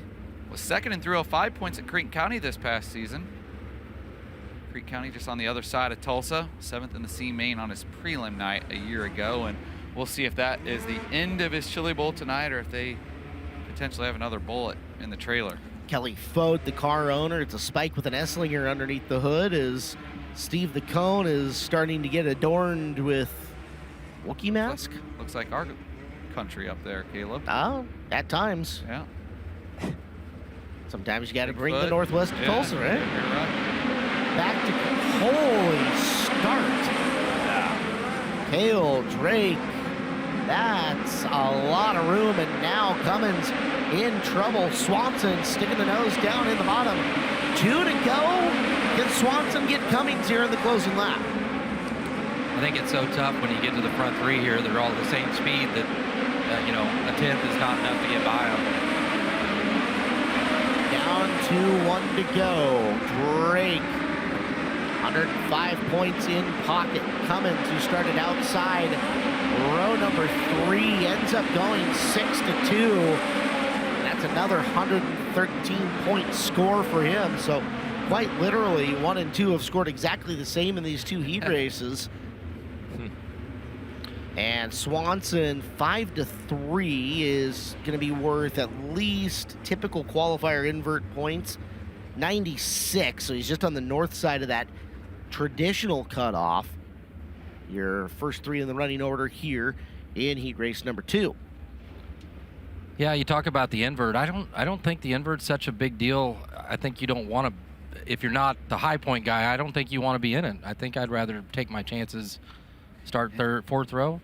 What do you think, Clinton? Make some points. Yeah, I've always said I think the easiest path to a successful A main is starting second in your heat race and winning it, and that puts you usually in the 2nd row of your qualifier. And if you're pretty sporty, you can win from there, I think, fairly easily. Well, that's where Brenham did. That's exactly what he was last night. And then, that puts you usually in the front 3 rows of a feature, and, man, you have a shot from there. So, yeah, I that's almost kind of shootout mentality, I think, of where you'd rather be outside of the invert. But, it's just tough. You never know what kind of qualifier track you're going to have, or, if you're in the first one or the last one, makes a big difference. And, yeah, I guess I just maybe like my chances off the front couple rows a little bit better, and maybe that's a lack of confidence in myself in the car, but it's a lot easier to stay out front than it is to get out front. Well, especially if it gets grouped in that one qualifier as every hitter of the night, you definitely don't want to start 4th row. That was the exact conversation they were having up at the top of the up in the Corey Day pit area early. It's like, I'm on the front row of one. Yeah, but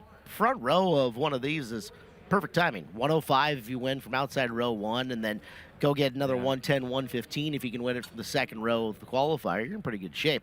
Let's check it up top. Cale Drake is waiting up at the K1 Race Gear interview. Yeah, Cale Drake here with me, guys. Was just talking some things over with his crew, and you were doing a lot of hand motions there when you were trying to explain some things to your guys. So are you happy with how this car handled during that heat race?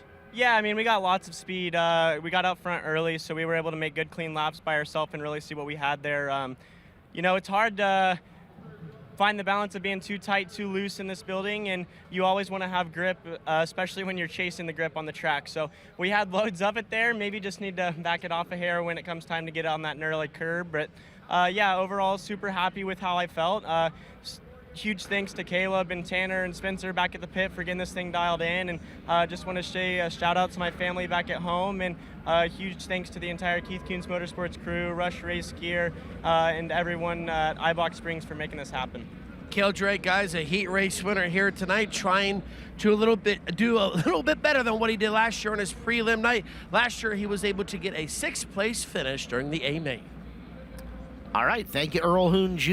Here's your lineup for heat number 3.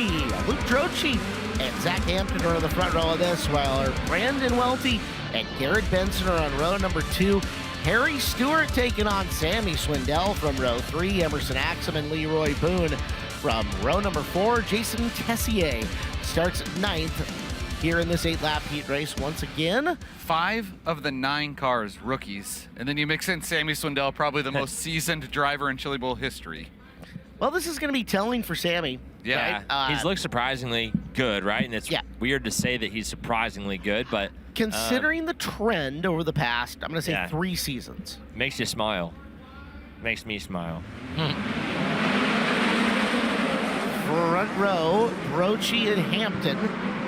And it is Hampton running with a heavy heart for the Team Jack Foundation car, but off to a good start. He'll lead run number 1. Goes 4 in the fluff to get up and around that corner. Droche battling out. That's Garrett Benson. And Sammy Swindell sitting 4-5. Emerson Axum looking for room as they got narrow up there at the wall, entering turn number 1. Here's Benson trying to get up and around Sammy. Sammy flying the front end in the air. Take Garrett way wide, but here comes Axum looking down underneath. As we got one upside down, your race leader, Zach Hampton, plays Sky Pilot coming out of the corner. Ooh. Cowboy got an up front view of that from turn number 2. Man. Yellow lights on, and that'll I can drastically redo this field. We talked about earlier, can only imagine how much Mark Birch wanted to win that heat race and set themselves up good. Here's an Ibach Springs replay, and he had been running the ragged edge. He had 4 in the fluff the previous time up and by. A little hot in there, you think, Mike? Yeah, I mean, you get to the point when you feel that nose coming, you just lift because you know what's coming. Settle. Yep. Yeah.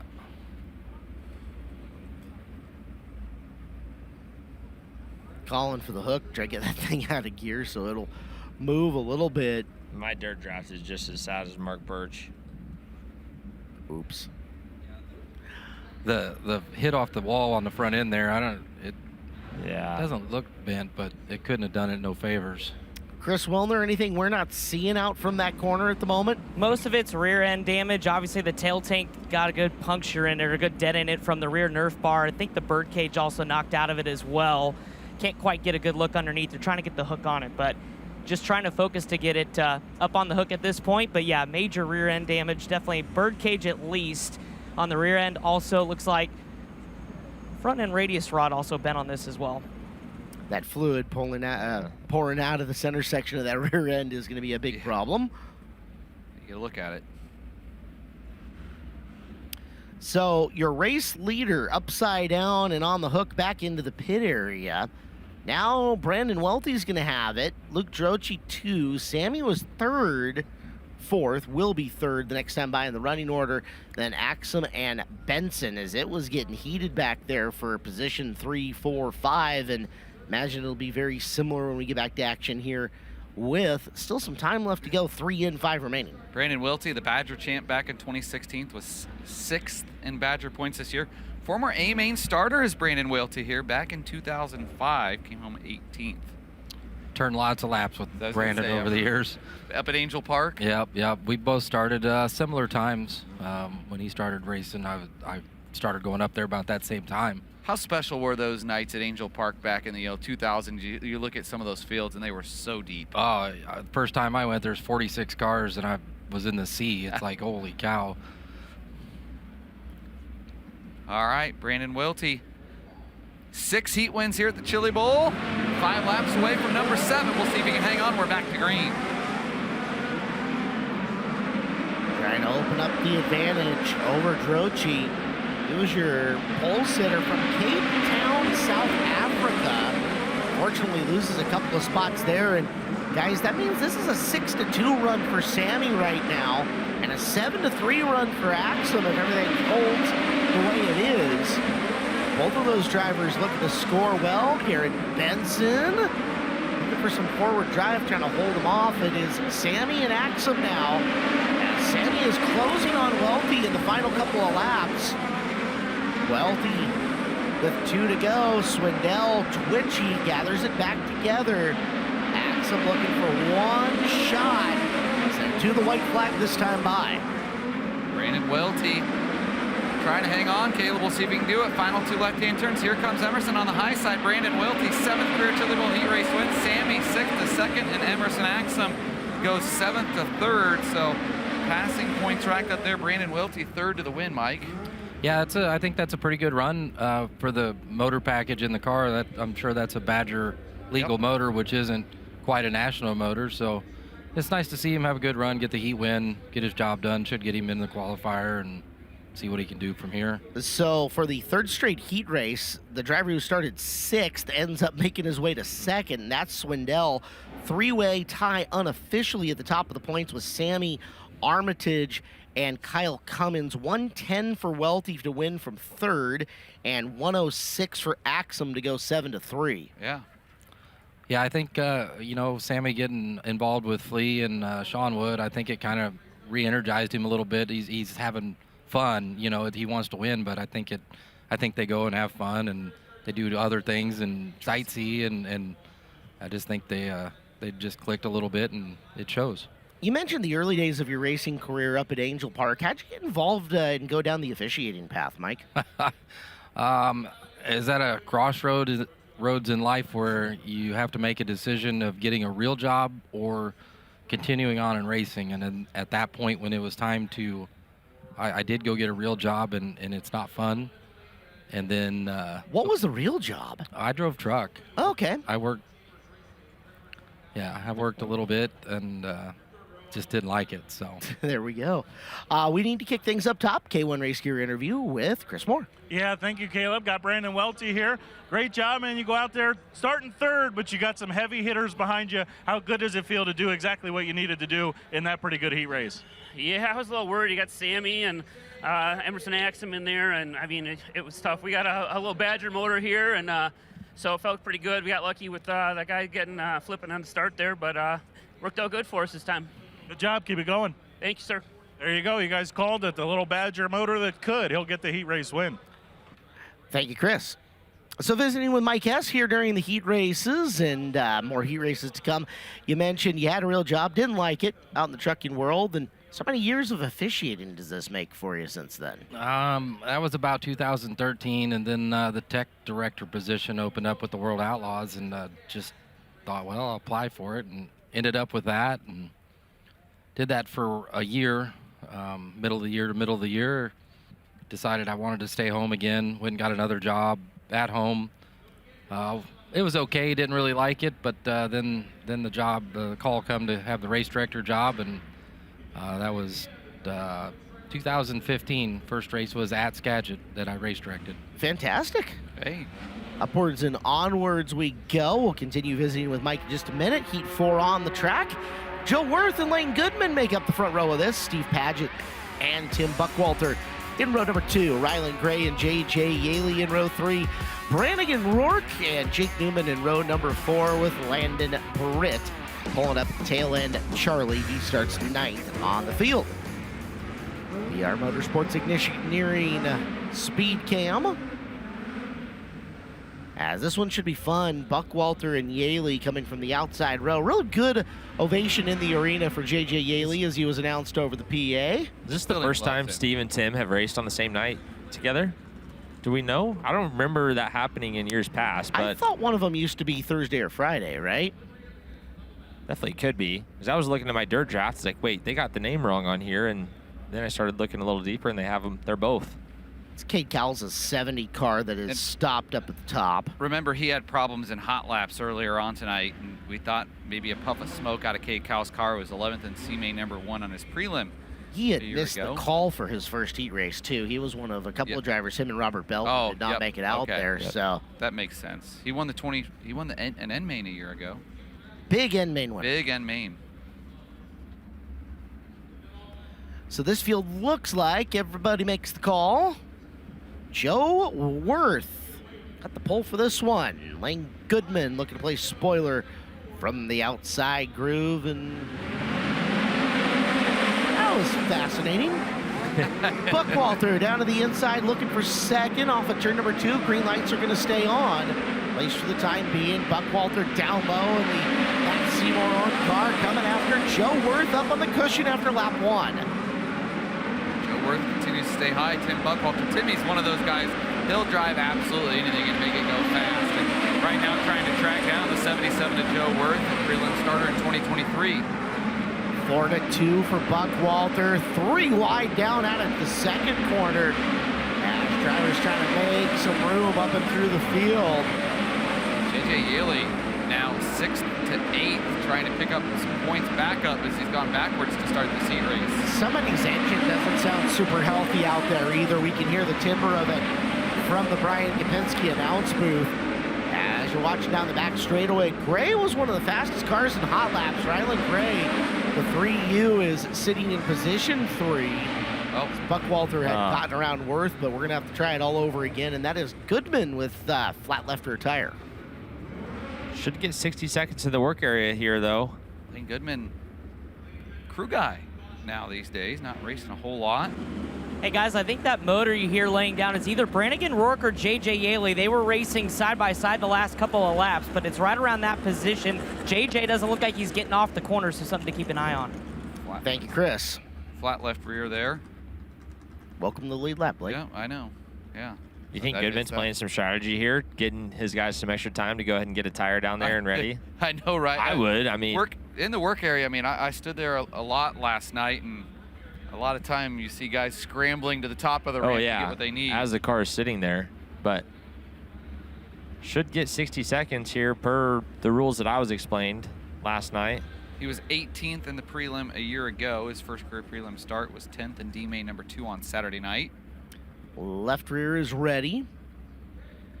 Comment on that start. I appreciated him letting that go with him on the outside road, just trying to play a little bit of game, and then Joe Worth getting the jump there. I think that it cuts that out. Other guys see that, like, oh, yeah, they're going to let it go if I mess around out there.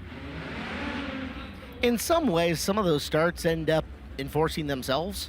Yes, I always try to look at it all the way through one, you know, maybe out of 2 if I have to see how it progresses and go from there.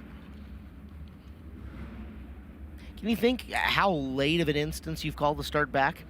All the way into turn 3. Yeah? Yeah, I mean, you let it pan out. Well, depending on the track, you may have 7 seconds to make a decision. So, you know, you play through the instance in your head and all the way through 1 and 2, and you call down to your turn 4 official and get his opinion, and then by that time they're already there. So, well, Goodman got the left rear swapped out. Tim Buckwalter has got the lead 4-1 for him. Worth sits second. Rylan Gray has gone 5-3. Jake Newman in the 3N has gone 8-4. Still some scoring opportunities coming up. We're back to green.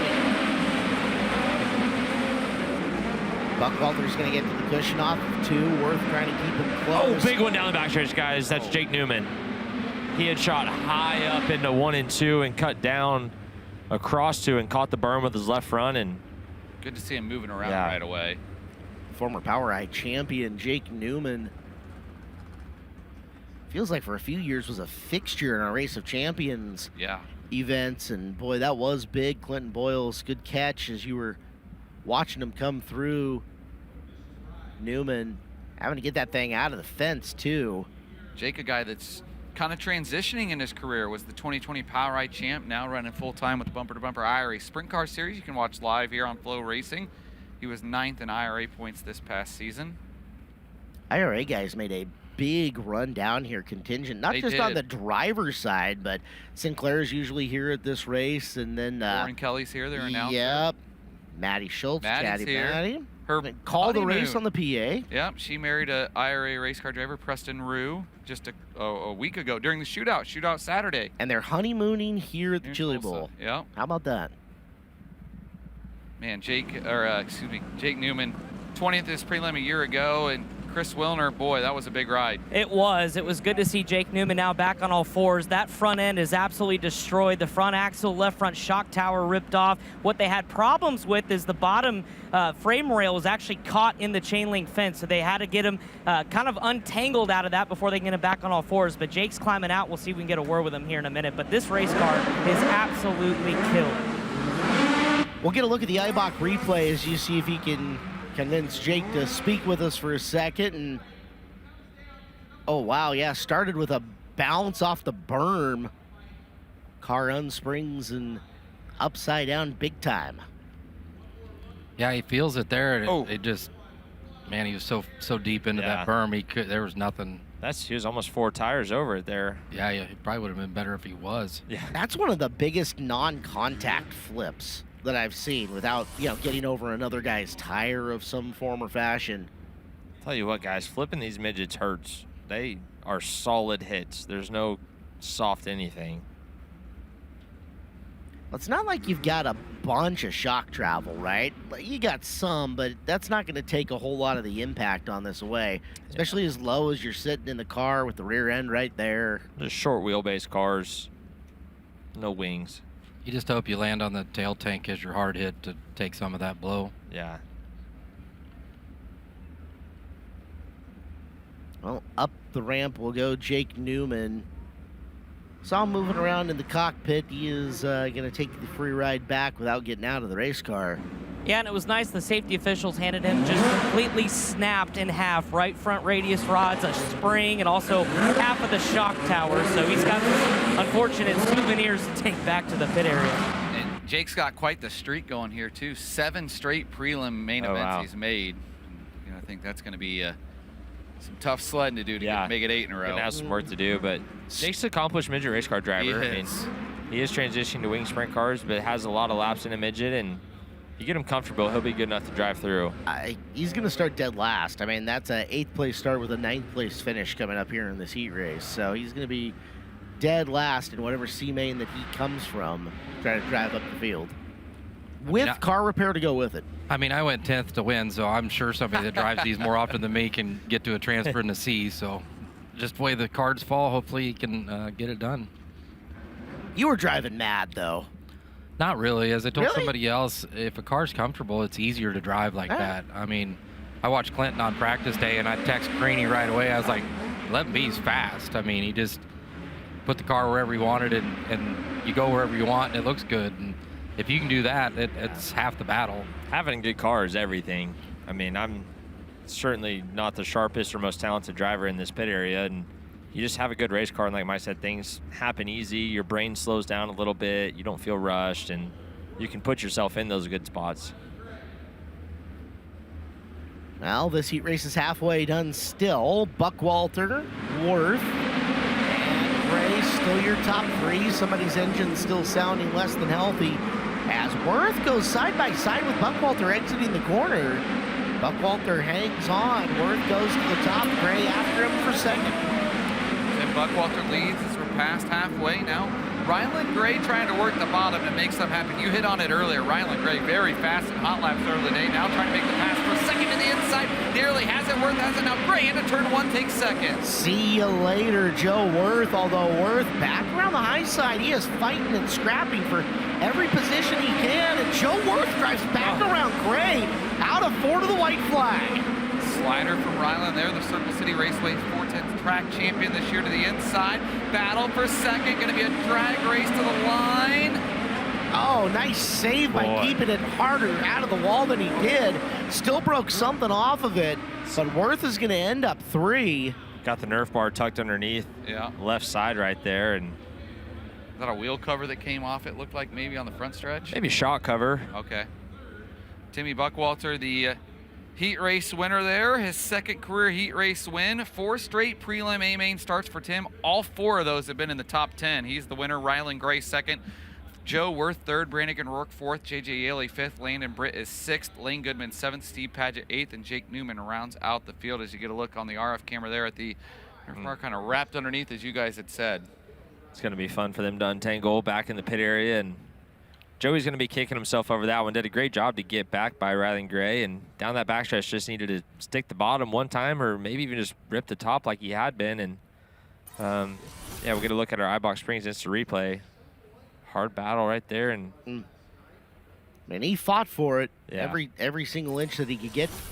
That should unofficially give us a new leader in the clubhouse at 115 with Timmy Buckwalter at the halfway point here of these heat races.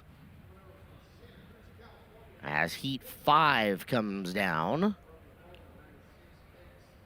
Every heat race has something to watch for in it, and this one no exception as you get a look at the NOS Energy Drink ramp cam. Huge thank you to NOS, our ramp cam camera, and of course keeping us energized here in the Brian Gapinski announce booth here in these heat races. Yeah. Let's check in with Earl Hoon Jr. There we go. Camera guy's trying to tell us where to stand. Timmy Buckwalter here with me, guys. A great 4-1 run there, dude. And let's talk a little shop here. I guess maybe the only closest track at home where you run on a weekly basis, maybe Action Track USA there in Kutztown, possibly. Is there a lot of maybe some experience that you can bring into this building? Yeah, man, it's like a hornet nest out there, you know. When the green comes out here at the Chili Bowl, you got to go. And it's kind of how it is at Kutztown every year, you know. Just what we got to do. When you get that 4, you got to go 4-1. So hopefully we get a good qualifier.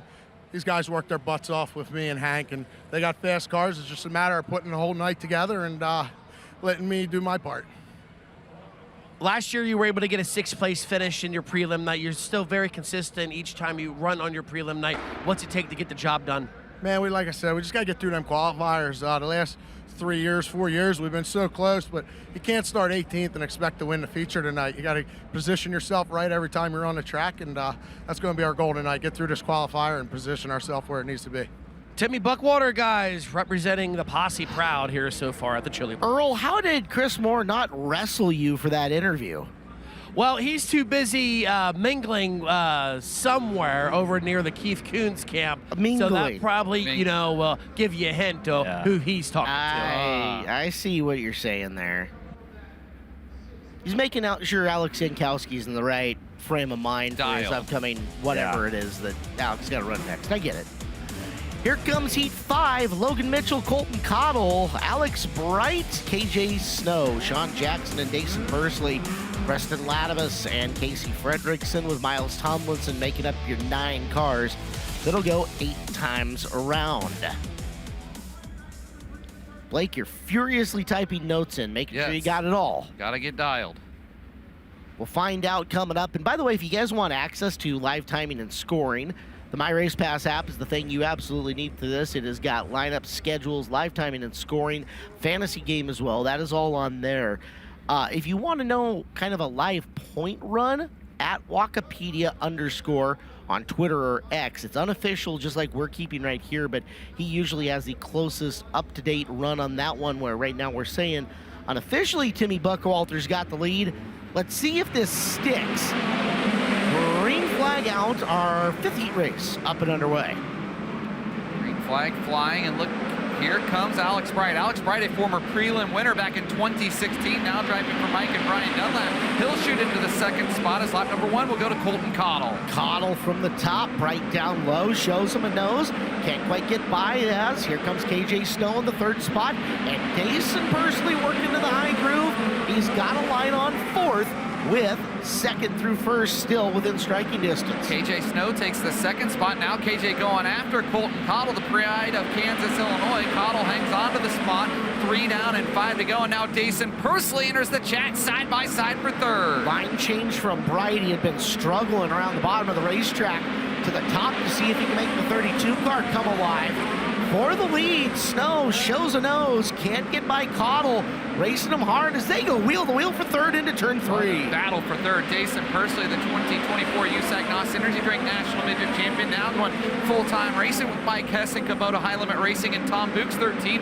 He is on the move to 3rd and now tracking down KJ Snow and Colton Cottle. 3-car battle for the lead. That move happened quick for Snow to get to the lead. Bursley right there, wasting no time. Next time by, 1 to go signal will be in the air. Bursley hunting Snow, and Snow off the top of the cushion. Not a great exit. Pursley to the lead. Jason Pursley to the lead, looking for his second career heat race win here at the Chili Bowl. KJ Snow, last-ditch effort on the high side, but Jason Pursley with a big win in heat race number 5. From 6th to the win was Jason Pursley, the USAC midget champ and 3rd in USAC sprint car points, racks up his second career Chili Bowl heat race win for the 2-time A-Main starter this year. Caleb Hart, Jason Pursley looking to make 3 Saturday night A-Mains in a row. A good start, 125 points for him in that effort. KJ Snow picks up 103. That was good. Nobody else gonna rack up massive scoring there. So Pursley with 125, now your new point leader. 5 in, 3 heat races yet to come here in this one. Whew. Yeah. I think Colton in that 81 car is trying to tie your dad, Clinton, for the oldest narrow-bodied stealth in the building. Yeah, he made a good showing there. Yeah, he did. I mean, you can only do so much with what you got sometimes. And at the same time, you know, good show, right? Yeah. He ran hard. He defended that line as strong as he Colton's could. a good driver, too. He spent a lot of time, I think, driving race cars and probably outperforming the race cars he's sat in a lot of times. So, well, see Colton, have a good run and takes after his uncle Shane. Well, while we get a chance, we'll line up our interview up top.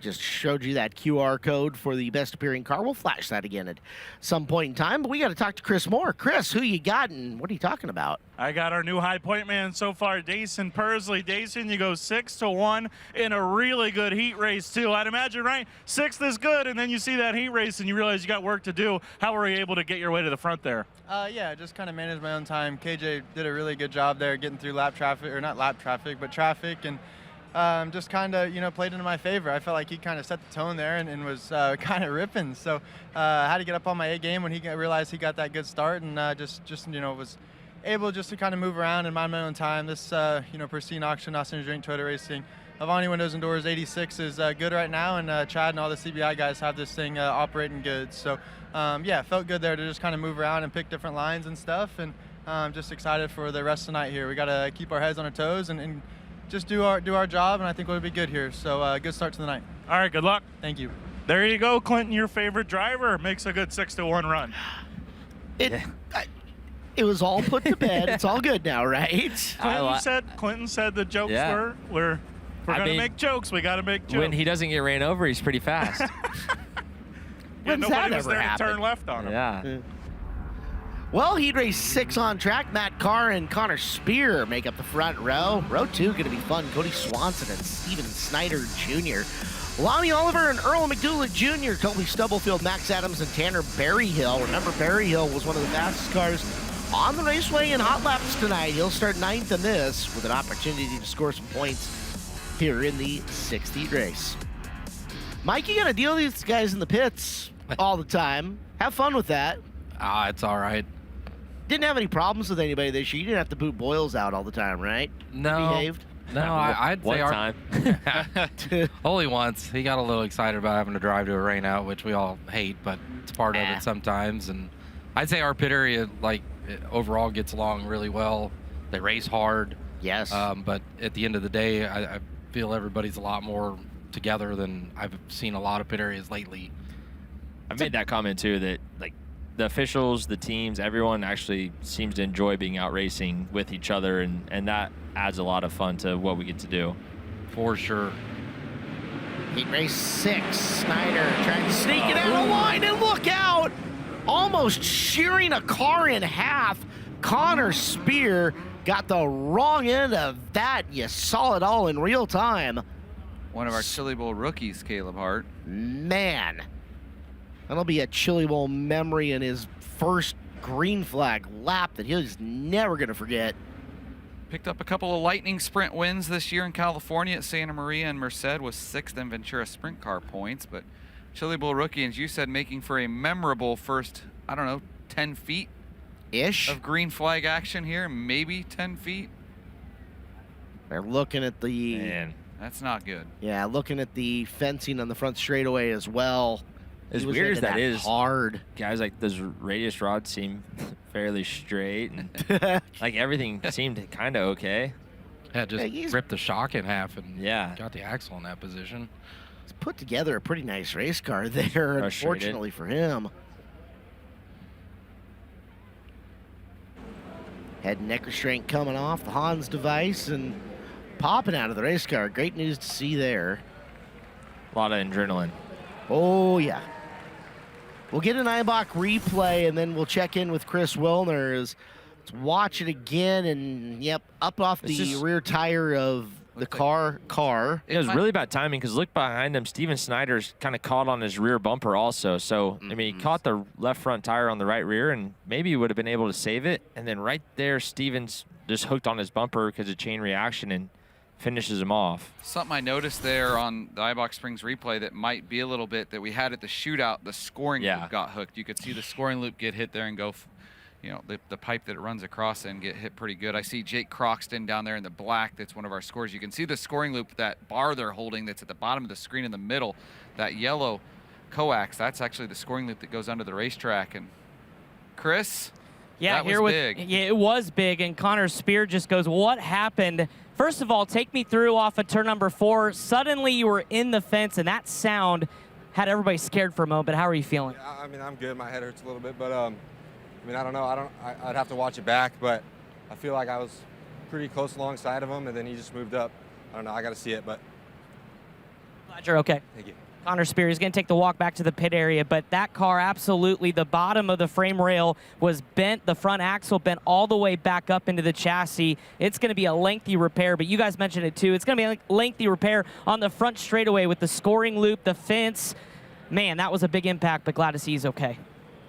Thank you, Chris. Yeah, quite the ride for Connor Spear. A unfortunate set of circumstances that lead to that between the up and over the right rear tire of Carr and then Snyder being right up on his back bumper same time that he hit. Quite the velocity and quite the repair job, but listen, if anybody has got enough zip ties to handle this, it is our staff. We got plenty of them here, I can promise you that. Zap straps in Canada, by the way. We are close to Canada where we are. I'm just trying to help you learn your Canadian. Yeah, I need it, being that we're an hour away, less than that from Canada. Zap straps and what we would traditionally call a beanie. That's a toboggan. Toque. A toque, okay. A toque. Yeah. There you go. We'll take a timeout. We'll be coming back. More heat race action. Due up next, this is the 39th annual Chili Bowl Nationals, the powered by NOS Energy Drink Chili Bowl Nationals here on FloRacing.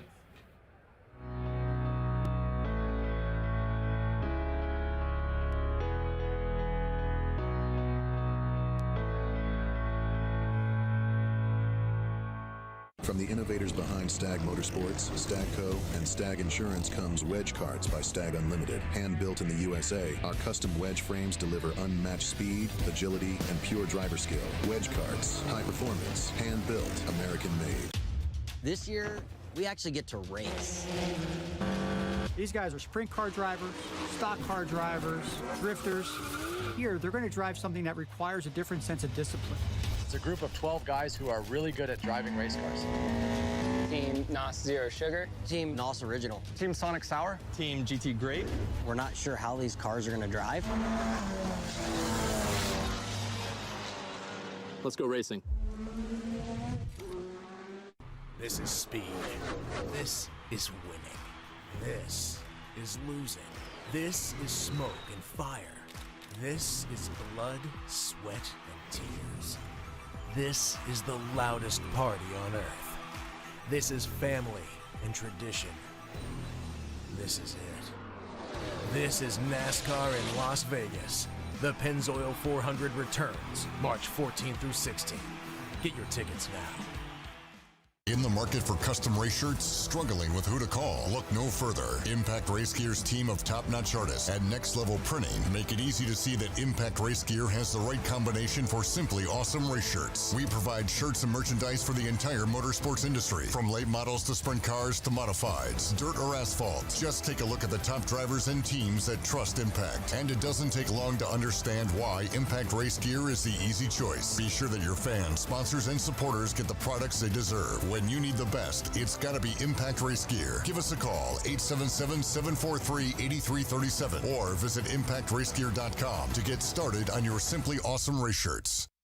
Racecar Engineering is your single source supplier for all your racing equipment. Dirt, asphalt, drag strip, street rod, or off-road. Their experts can keep you on the track and in the lead no matter what type of racing you do. Hundreds of brands, thousands of parts. Find them online at racecareng.com or call them toll free at 800-882-7231 and make sure to ask for your free catalog. That's Racecar Engineering, 800-882-7231.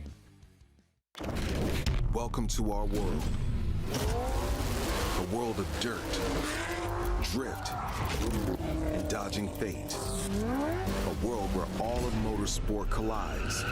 A world of digging deep, of grit, glory, and bitter defeat. Inhabited by the strong, the fearless, the barely sane. Welcome to our world. Welcome to the world of NOS. With 45 years of experience, Buzzy Racing has mastered the art of drivetrain specialties, spanning from dirt to asphalt tracks. You're not just a customer, but a valued member of our family, embraced by the tradition and passion embedded in every Buzzy build. We cover everything from rebuilding and selling drivetrain components, offering custom Buzzy parts, steering box services, and ensuring top-notch maintenance and support for braking systems. We are committed to excellence in helping racers maintain a competitive edge on the track. Get it Buzzy built. When it comes to magneto ignition performance, there's only one name that you can trust, and that's BR Motorsports Ignitioneering. Servicing the racing industry for over 30 years, our state-of-the-art Magneto Dyno Test Lab facility is equipped with the most technically advanced equipment available. And that's why crew chiefs like Paul Silva and Philip Dietz choose BR for all their ignition needs. To learn more, visit us at brpromag.com.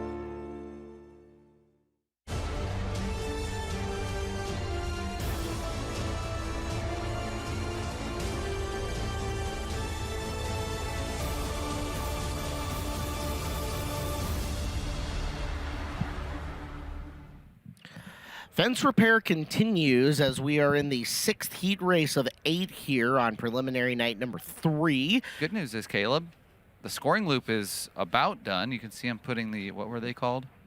The zip ties, but... Zap straps. Zap straps. There you go. My old boss is happy with me at the moment. So, York Plumbing qualifying night here at the arena, and Chris Wilner has got Steven Snyder Jr. with him strapped into the race car back there, right? Yeah, they were. The officials came by and told the drivers to at least take their helmets off, as it was going to be several minutes. Car owner Chase McDermott is here and gives Steven Snyder Jr. a chance to collect your thoughts, because a lot happened here in heat race number 6. You were right behind Connor Spear. First off, walk us through what happened.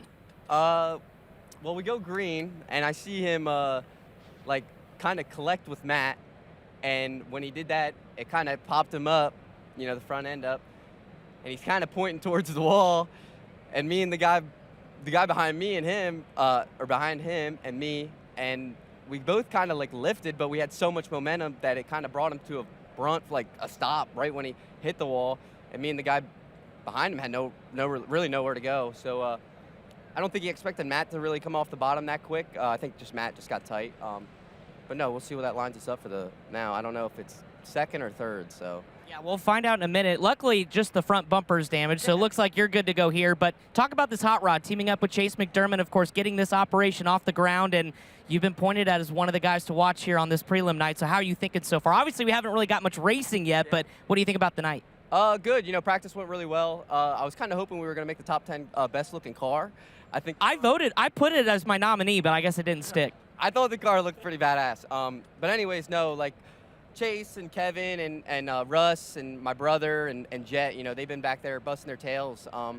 It's you know, they're like family. You know, I went right after the shootout, I went straight there and we finished up working on the car. So, you know, Chase is kind of like a brother. You know, he does everything he can for me, and you know, we click really good when we work together. So I'm hoping I don't let him down in this heat race. Speaking of, what is the mindset when you come off a Tulsa shootout like you did, right? You had so fast race cars in all 4 features. You nearly won that non-wing outlaw race. Does that give you a little extra chip coming into this building, knowing that, okay, I know I can be here and get a driller, but now I just got to put it all together? Yeah, you know, I'm just devastated for the hyper guys. You know, I really wanted to get a driller for them. But, you know, we got this week, right? So I just put that behind me. You know, I learned a lot. Then, you know, Chase kind of walked me through, like, it is what it is, right? So it definitely, you have confidence knowing that you think you were, one of the cars to beat there, and them guys never let me down. Therefore, I have momentum coming into here, even though, the results didn't show. But I was, one of 3 drivers to make all 4 features, which was pretty gnarly. So, it brings in momentum, and I hope we can, hopefully finish top 2 tonight. All right, well, we'll hopefully get the rest of this cleanup here done smoothly, but Steven Snyder Jr. has an opportunity here to make some noise, as now the officials have been given the notice to the drivers to put those helmets back on, and it's going to be time to go back racing here in heat race number 6. Thank you, Chris. Good chance to talk to Steven Snyder Jr. and get some insight on how he's feeling coming into the week. This has actually been a real big benefit, guys, for Jake Newman, trying to get that car back together for what's going to be a C-main coming out and a extended fence repair. Our second in as many nights, as we obviously saw what happened last night with Buddy Kofoid and the KKM team taking full advantage of every second they had with the fence repair to get Buddy back out for what was his qualifier and picking up just enough points to get to the front row of his B main event, setting up an A main that didn't turn out too terrible for Buddy. Takes a full team effort like that, and I don't know that there's many teams in this building as prepared as Keith's guys are to do, something like that, and spring into action like they did was pretty cool, and I'm sure made for really good TV down here. It was fun. Tight spaces, though, they're right in that narrow, and you don't appreciate how tight that area is when you've got a truck with a hook, car on the hook, and you're trying to get 500 guys probably trying to help out. I'm going to say about 12 of the KKM team members down in there, and then, of course, a couple other guys on the outside looking in, plus our camera guy and our reporters. Blake, you were down there in the rough of it. I'll let you finish your bite. Sorry about that. But 2 of our reporters also, flanking on sides of the car as well, trying to give an update. And the work the KKM did in tight space, in limited time frame, with all those things working against them was interesting. I found a spot on the back of the hook. Worked out. That I just sat there, stayed out of the way, was able to hear and see what was going on, but they were hustling around. They were running around the car. It was chaos, to say the least. Mike? Mostly organized. Yeah. General thoughts on work area time? It seems to have been something that is waxed and waned a little bit depending on the events over the years. How do you generally feel about it? Well, if I heard right, last night they weren't even going to stop with the car, and Colby Copeland jumped got out him, in front of the, got him stuffed there, whoa, and got him woed up so that the guys could come work on it. So, the work area, I feel like if you're running a national series, across the country or wherever, I feel like you have your stars that you definitely want to keep in your features. So, we just try to we changed our work area up a little bit so it's not as long early. And then in the feature, you get, normal 2-minute time, but our heats are 1 minute for flats only. Anything more than that in a heat, you're probably not going to make it, or it's not worth it. And I agree with the work area. Some people don't, but if it's worked right and done right, it doesn't add too much time to a show. Anything else new on the agenda for Kubota High Limit Sprint Car Series as far as rules, regulations, procedures go coming up in this next season? Yeah, the pole sitter of each heat will get lane choice. Okay. They can have top or bottom. Everybody else stays in their lane. They get one choice. If we go green and have a yellow, they can't. They're stuck where they chose the first time. Okay. Pole sitter drops out. New pole sitter gets a choice. Just a way to give the drivers a little bit more chance to put their own destiny, control their own destiny instead of getting stuck in a lane that might have a little grease on it, not get a good start or whatnot. As we've seen, track prep isn't an exact science, and some nights you got one lane that's certainly dominant over the others, so you don't want to hose somebody just by the nature of, okay, you're on the pole, you're on the inside. Deal with it. With our format, the winner and then the fastest time, the fastest qualifier in the heat, if they transfer, go to the dash, so it's imperative for that pole sitter, since they earned it, to have the best opportunity to get to the dash. Ready for this heat race to try to get back up and underway. Heat race 6, Matt Carr on the inside. Cody Swanson now on the outside, originally started third, now starting second, and running first after turn number 2. How about that? Cody Swanson on the move. And we got one way up high, but we'll stay clean and green, and Cody will lead lap number 1 with Steven Snyder Jr. right in his tracks. Midget's not exactly right in Cody's wheelhouse. He doesn't have a bunch of midget time. At least on dirt. At just on dirt. The pavement midget right in his wheelhouse. Yeah, this looking awfully good, though. Steven Snyder is going to pressure him. Coming down to the bottom at turn number 3, it's Swanson versus Snyder. As Snyder put the pressure on Swanson. He's got a nose ahead out of 2, at least for a second, before having to correct down the back straightaway. Good move by Cody there to chop down and take the line away. Cody, the 8-time Silver Crown champion, now with 45 career crown wins. And he sold NOS Steven Snyder Jr. an A-main starter a year ago. That's Max Adams, who's gone 8-3, and Tanner Berryhill's gone 9-4. So a couple of drivers from the back making some hay. Adams going to try to get involved in this race up front as Swanson's still holding off Snyder. Swanson's in the Mission Foods number 4 car. Snyder in the Chase McDermott black and neon yellow 40. Using every inch of this racetrack to kind of get around, but Swanson's had the right defense so far with 1 to go. Cody Swanson, an engineer by day. Pretty darn good race car driver the rest of the time, trying to hold off Steven Snyder. Gets down, takes the line away. What's it going to be? Cody Swanson, the heat race winner. Cody racks up his 2nd career heat race win here at the Chili Bowl. What a run for Swanson. That was close. 0.122 in between them. Snyder really found a lane underneath him in the very last going. So Swanson 3-1, worth 110 for him. Snyder 4-2. It's gonna be the 2 guys behind him that also pick up some massive points here. So 4-2, worth 103 for Snyder Jr. Welcome to Qualifierville, Steven Snyder Jr. 8-3 for Max Adams, worth 111, and 9-4 for Berryhill is going to be 104. So nice job, 4 drivers eclipsing the 100-point mark there in that heat race. That'll make for some healthy runs for them as, boy, the qualifier fields are starting to stack up. It's going to be looking like a high point night to get into the qualifiers, at least in the inversion. I feel like we have more cars in the hundreds tonight. Yeah, a lot of guys with those, 4-2s, 5-2s, 7-2s, but no major one guy that's just, 9-1 run that really sets himself apart. So a couple opportunities in this next heat race alone, you got a really good shot at it with Blake Collins starting to tail back on the field. I feel like the racetrack has been conducive to that tonight, where it's a little wider, a little easier to maneuver, but it's not so good that the really fast car it can't get by somebody else, if they're just a bit faster. So I think the racetrack has helped that out a little bit, get you your little bit of runs, and it really separated, right away in the heats. Yeah. Not sure if you saw, but they did individual hot laps per heat race. So they pushed 2 out at a time, put 1 in the infield, and ran them separately. I think that was probably a pretty big factor in this track, kind of widening out a little bit quicker. I think that's better because you get some room to move in your hot laps instead of just being stuck in a line and praying the guy in front of you doesn't stall out. Yeah, we still had plenty of crashes in hot laps, but yeah. Earl, you're up top. Who do you got for us? Got Cody Swanson here, guys. 3-1. Congratulations on getting that heat race win. But walk me through the process of trying to get ready, then all of a sudden you have an extended red flag. Does that mess with your psyche at all out there?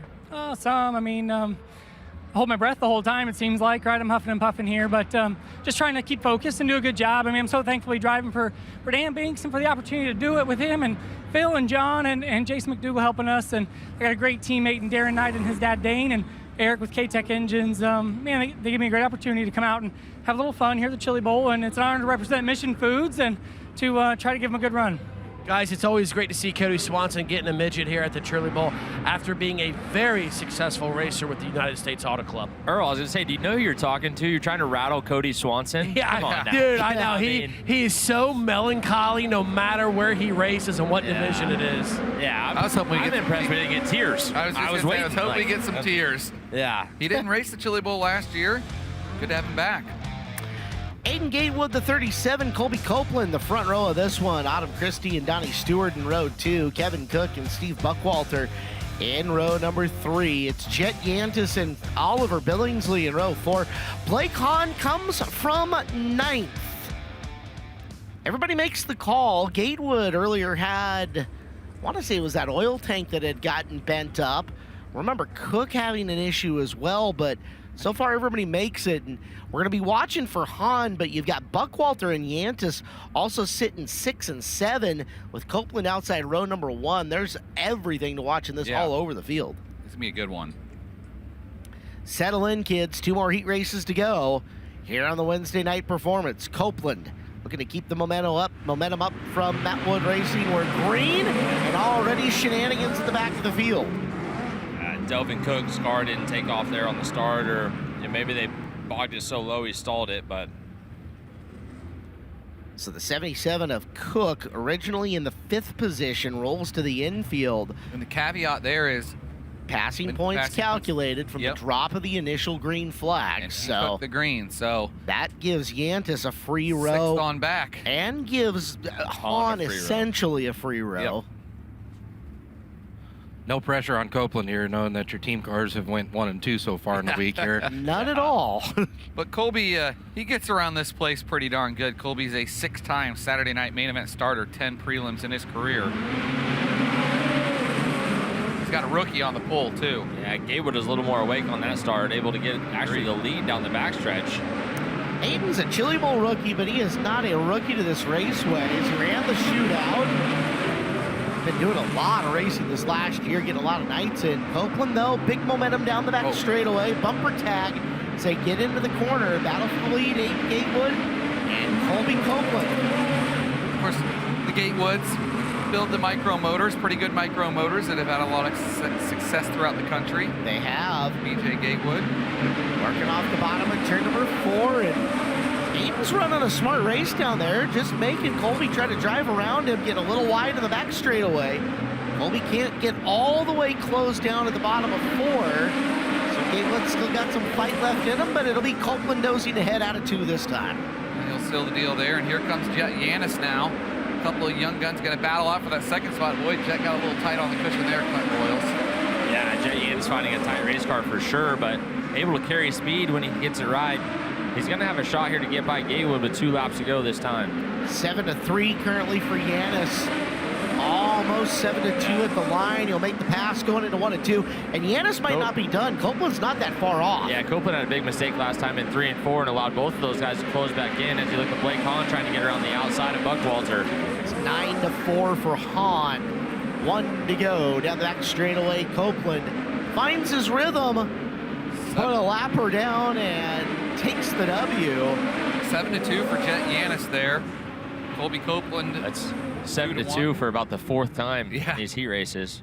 Aiden Gatewood 3rd, Blake Hahn 4th, the 9th to 4th, as you heard Caleb say. Steve Buckwalter 5th, Autumn Christie 6th, Oliver Billingsley 7th, Donnie Stewart 8th, and Kevin Cook rounds out the field as we finished heat race number 7. Had a decent amount of 105s coming through there. Hahn's 9-4, 2nd time that we have seen that, and it was worth. Hey, wait, I got the chart. 104? 104 points. Yes, indeed. Thank Tanner you. Berryhill did that in the previous heat race. So Yanis is 118. Should be 2nd high right now. We got a 125 to the there. 125 of Dason Pursley. Big run for him. Really showing out. He's making a star turn here at the Expo Raceway over the past 3 weeks. No major stories so far. I feel like everyone's kind of done their job. You know, nothing too crazy or any big disappointments yet. Well, we've got 1 more heat race to change that whole narrative, if we want. Yeah. Up top we go to Chris Moore in a K1 Race Gear interview. Thank you, Caleb. Got Colby Copeland here. Colby, obviously the Matt Wood Racing cars have been really, really fast so far this week. I'm sure you're always confident, but how much more confidence do you have after watching Shane and Landon do what they've done so far this week? Yeah, no, they've done a great job for Matt Wood and his team. You know, Shane gives us a great product. I think the car's fast. I just got to clean some stuff up on my end. You know, that was not a very good start, and then half spun out there. So if I can just get a few cleaner laps here and get better as we go throughout the night, which I think I should, we should be good in the A. All right, go get them. Yep, thank you. There you go. Colby Copeland, guys, batting 3rd in the Matt Wood Racing lineup.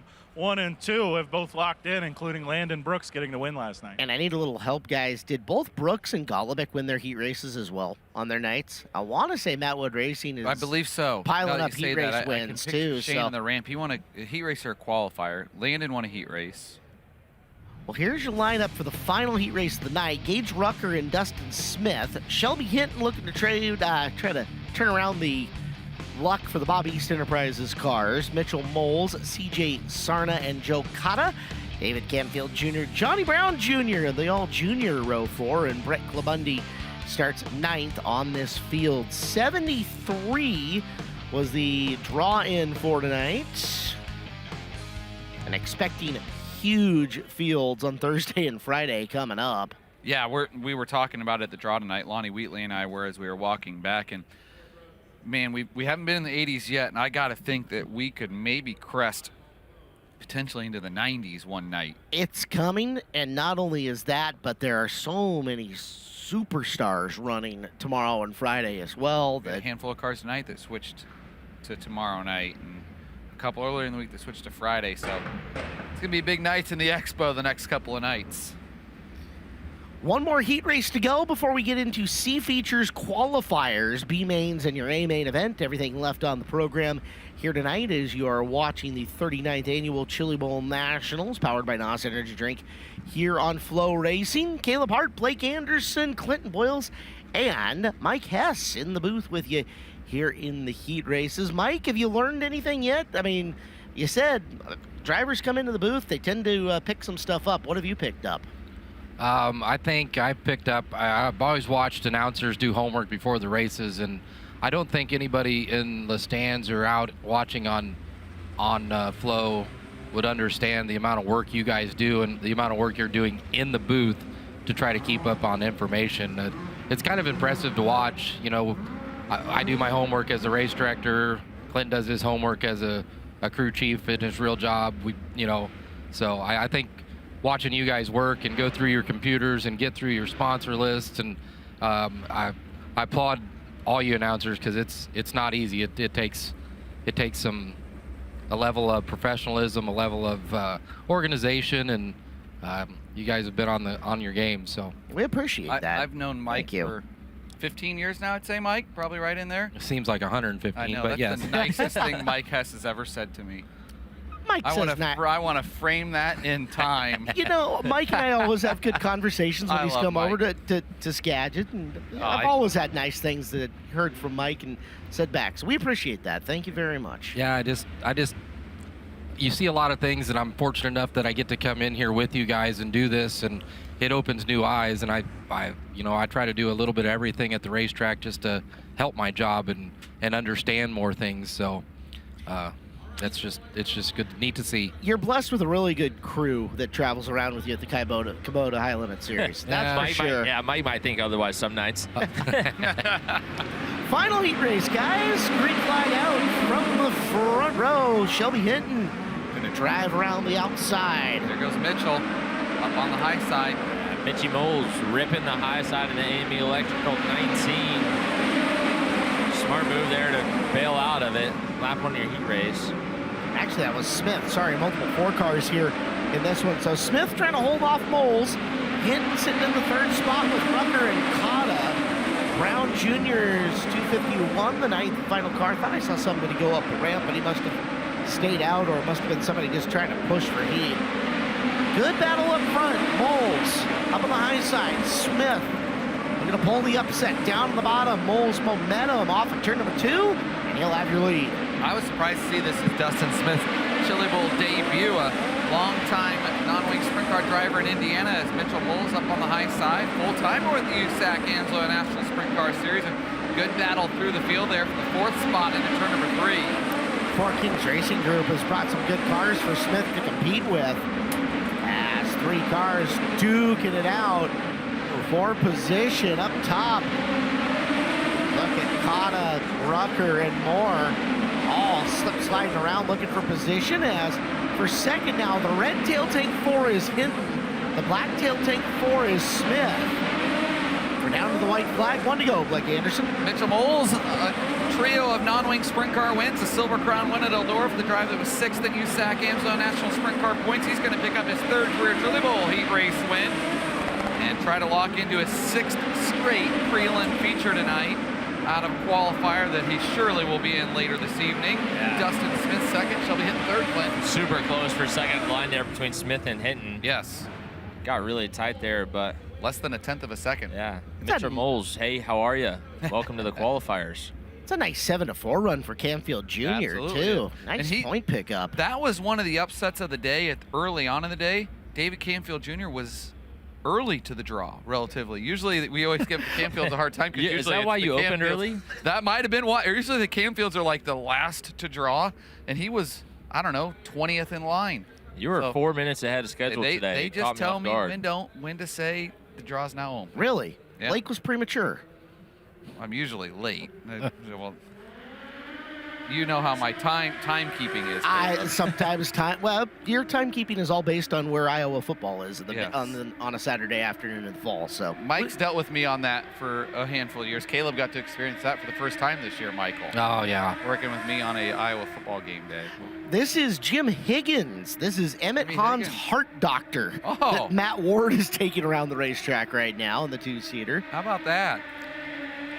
His heart's getting a workout, I'm sure, right now. Nothing says I'll learn more about auto racing than taking it around in a 2-seater to figure out some heart health. So, and Matt Ward's got him in the car. We are ready up top. K1 Race Gear interview, Earl Hoon. Yeah, guys, Mitchell Moles here with me. Tech inspectors getting a tire sample here from the left rear. Dude, outside row number 4, good job on getting the heat race win. Right when you went to the top, this thing was ripping. Was that the initial game plan going out there?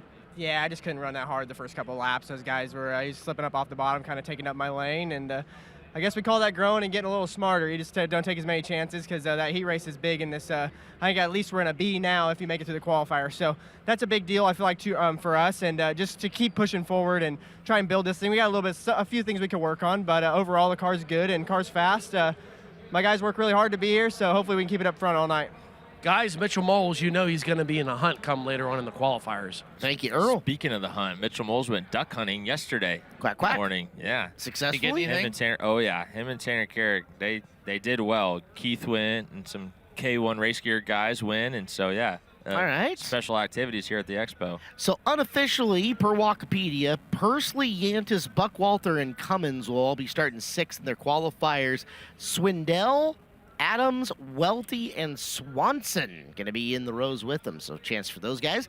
So we need to check in with Chris Wilner. Chris, what's up? Hey, guys. We were treated some pretty good heat races, I would say. All eight heat races providing us with action. I want to get a little bit of a perspective here of the racetrack. We saw Brian Ward do this. I think earlier in the week he tried to stick a Phillips head screwdriver down into the kind of where the groove has been. It started to move up off the bottom, and it was kind of still a little bit rough. I could pretty much force my way and almost get the entire Phillips head down in the racetrack. So it is absolutely still pretty soft. It's almost spongy too. So I don't know, Clinton, if you can attest to what spongy kind of in the groove would feel like. But then if you move up right here where the cushion's developing, again, not all the way up the racetrack, I mean, it's peeling back like layers of a cake or like a, Pillsbury Grands roll. I mean, it's still pretty crumbed and it's still pretty wet too. So I'll be interested to see where this progresses. But the fact that it's pretty spongy after 8 heat races and hot laps, I'd say we're in a pretty good shape.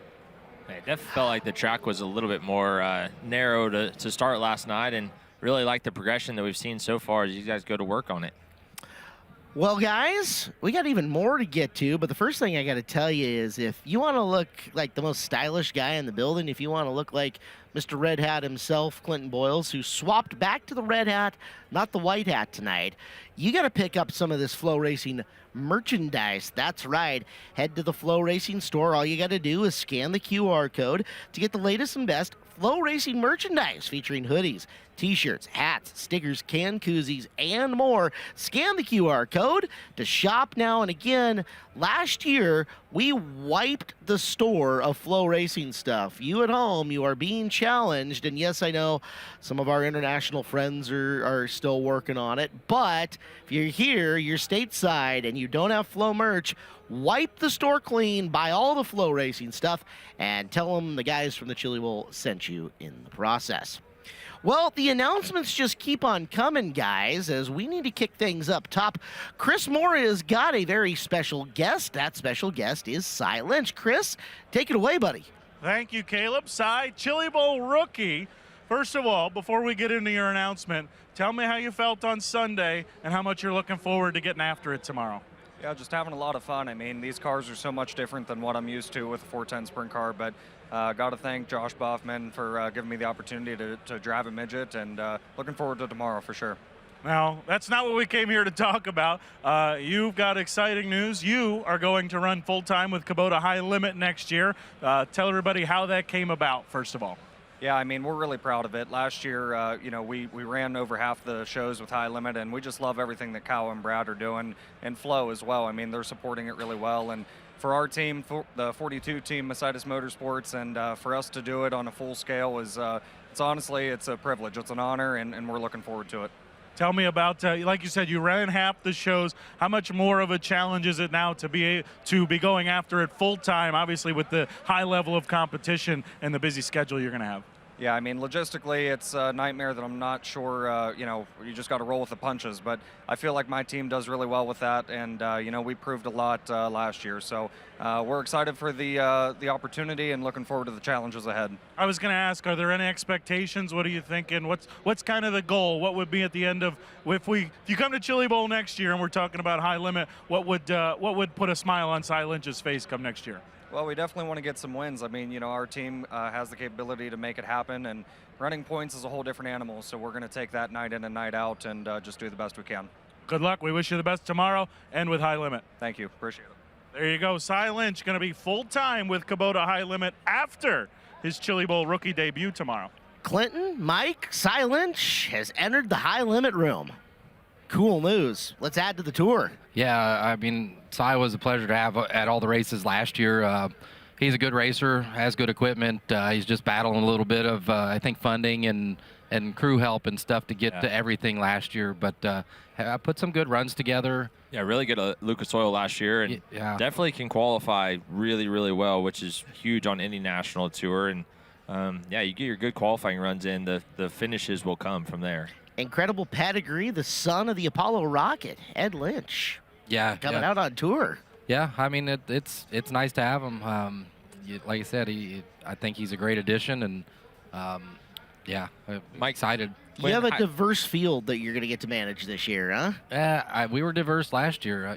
We kept 16 through the end, which I think everybody had bets on. We weren't, but I think everybody's invested in what we're doing, and we're just going to go and try to knock it higher level next year. At the start of all this, we saw the Outlaws roughly around 12, 13 full-time guys at the end of each season, maybe 14, 15 on occasion. But everyone talked about how High Limit was going to be the death of Ohio sprint car racing.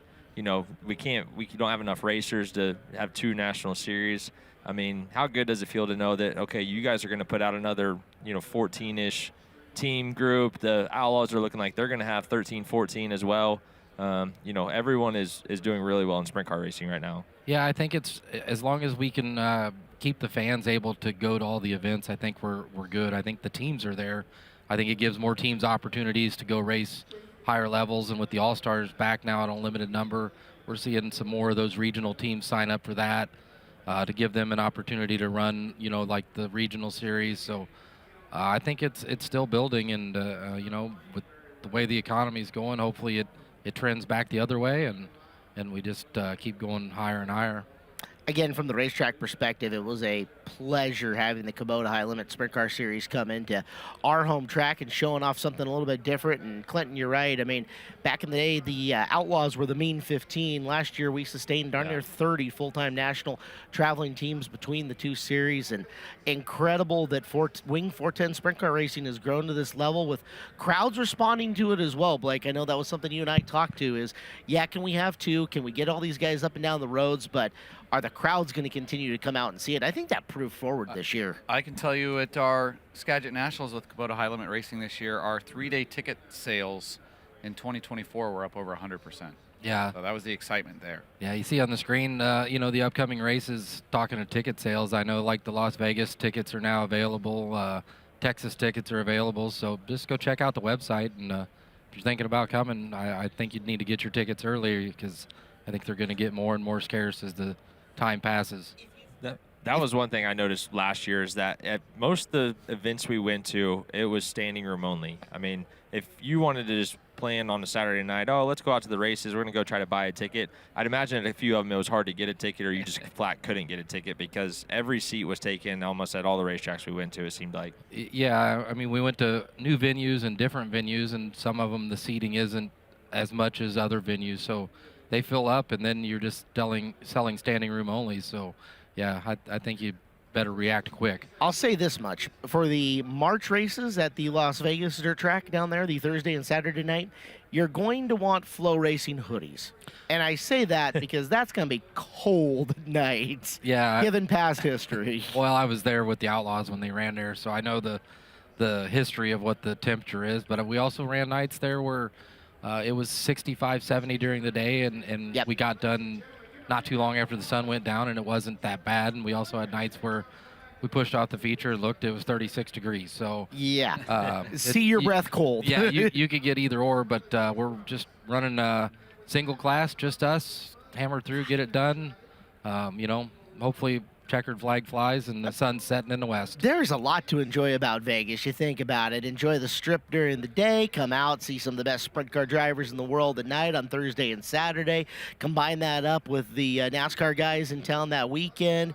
Back to, I don't know, zip line down Fremont Street after the whole thing is done and into a fancy hotel where you sleep until noon the next day. It's going to be a good time. Yeah, with the NASCAR weekend, we're partnered up with South Point Casinos, which is also partnered up with NASCAR. So they're doing a lot of NASCAR interaction there with the teams and whatnot, and we're trying to get all our teams to stay there so you come out and see the race cars, see the drivers, and maybe see some NASCAR people. I think it's a big weekend for, as a race fan, to see many different things. I love how accessible that sprint car teams are to race fans during the day. Not only are we trying to run a quick show to get them down to the pits after the night, but a lot of them will let you just hang around, be close enough while they're doing maintenance, work on the car and stuff like that. And fans in Las Vegas might have a chance for that as well.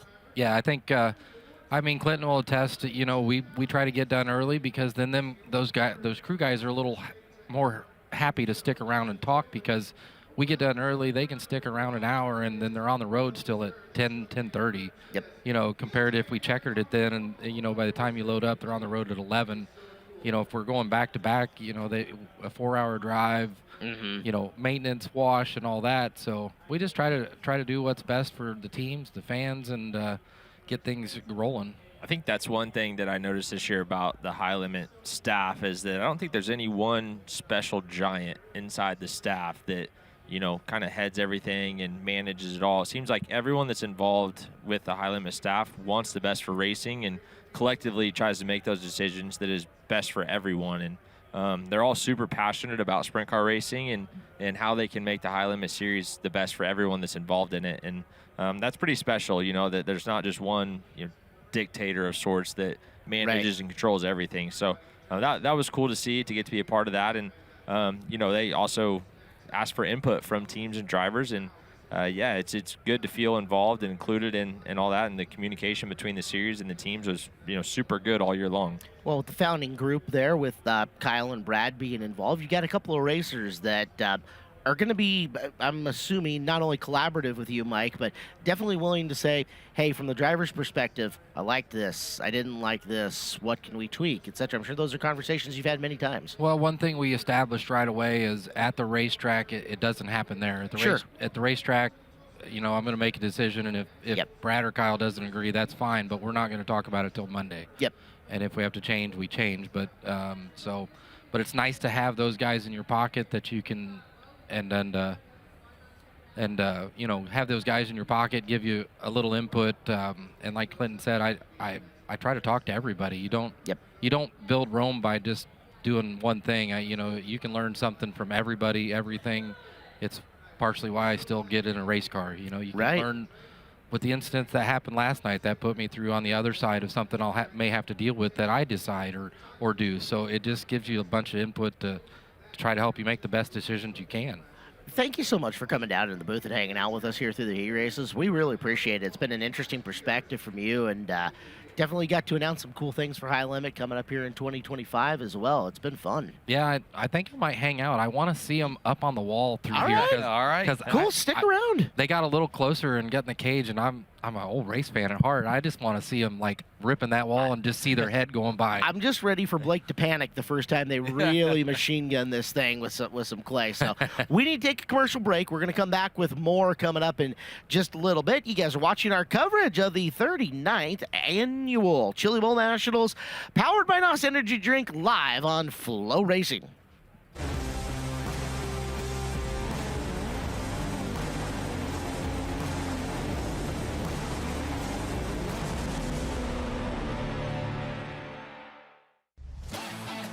The fastest growing name in the motorsports industry is the Racers brand of safety gear and apparel.